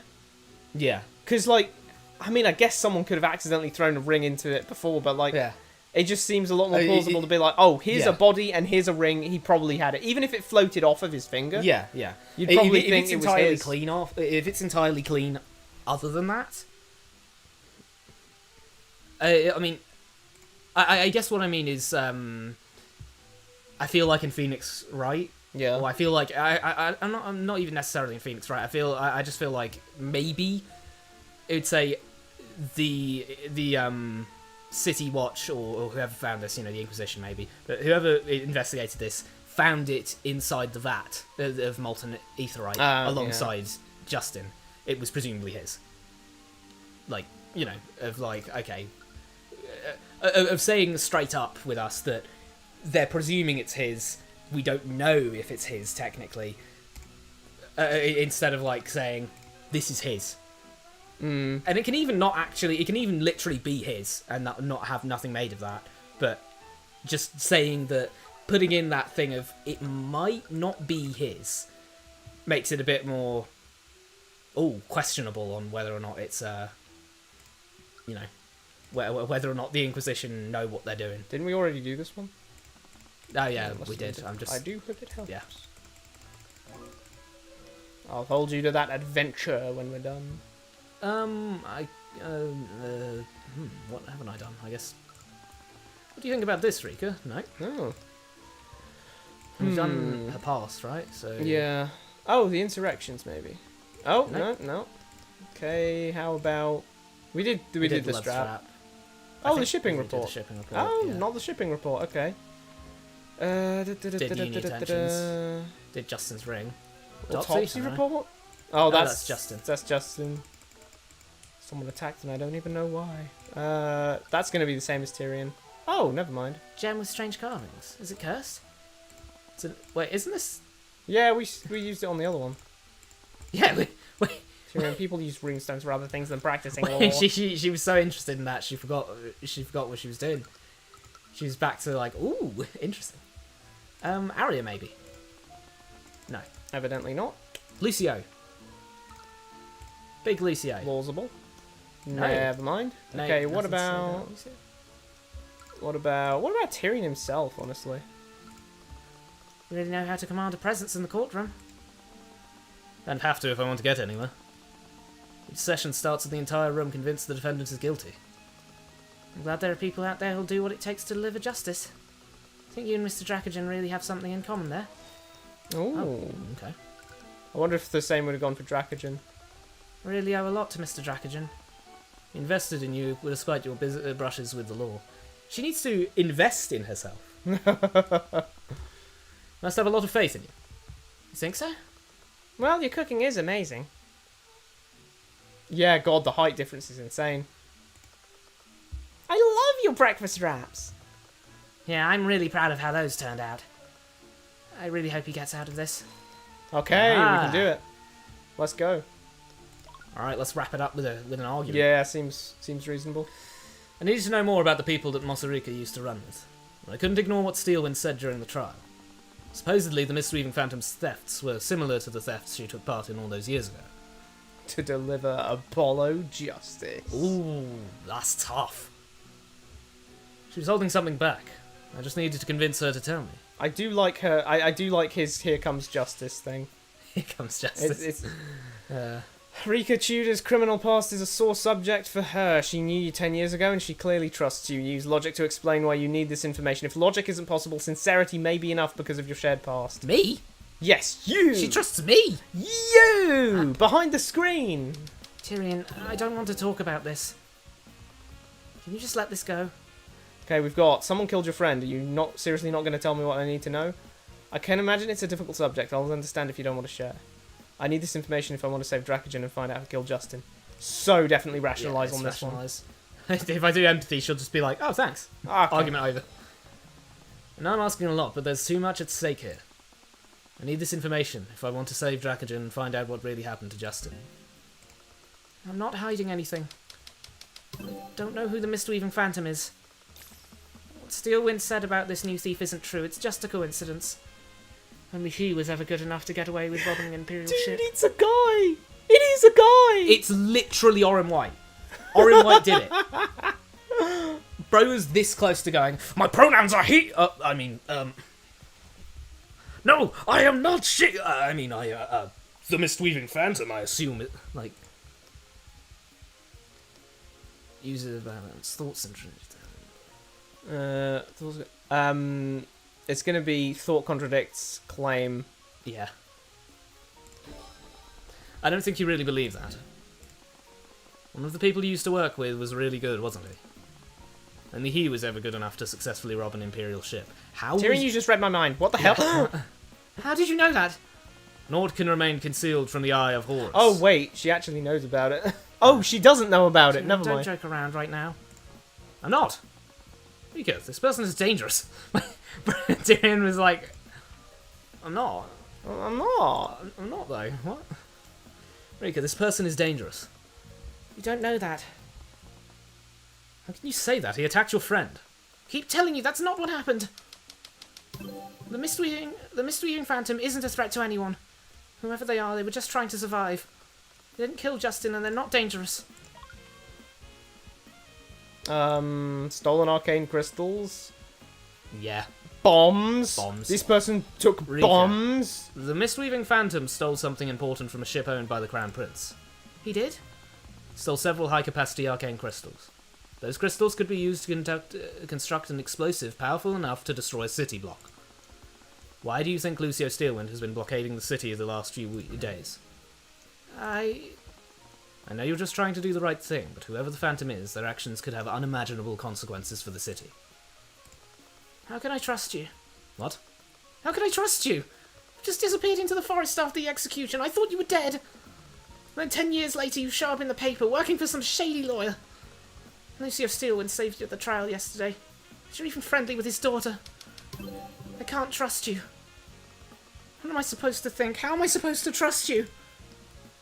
We've got appeal, deflect, and rational. I'm sorry, but believe me when I say that I want to save you in this city. That has nothing to do with this. The serial robber needs to be caught.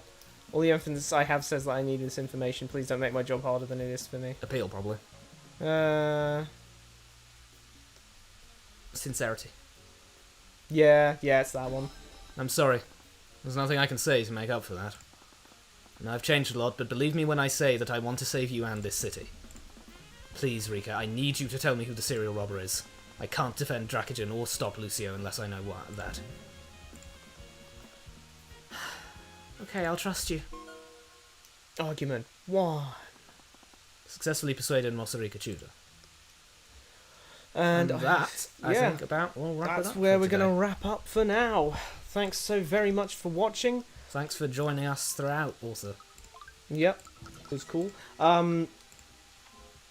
Yeah, the next stream will of course be the next episode of Tyrion Cuthbert will of course be same time next week, 1 to 5 p.m. BST, and our immediate next stream is of course going to be Fire Emblem 3 Hopes, which is done on Mondays, which includes tomorrow, between the hours of 7 and 11 p.m. BST.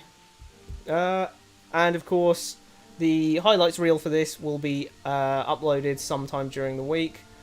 But yeah, with that out of the way, thanks once again for watching. Like and subscribe if you want to.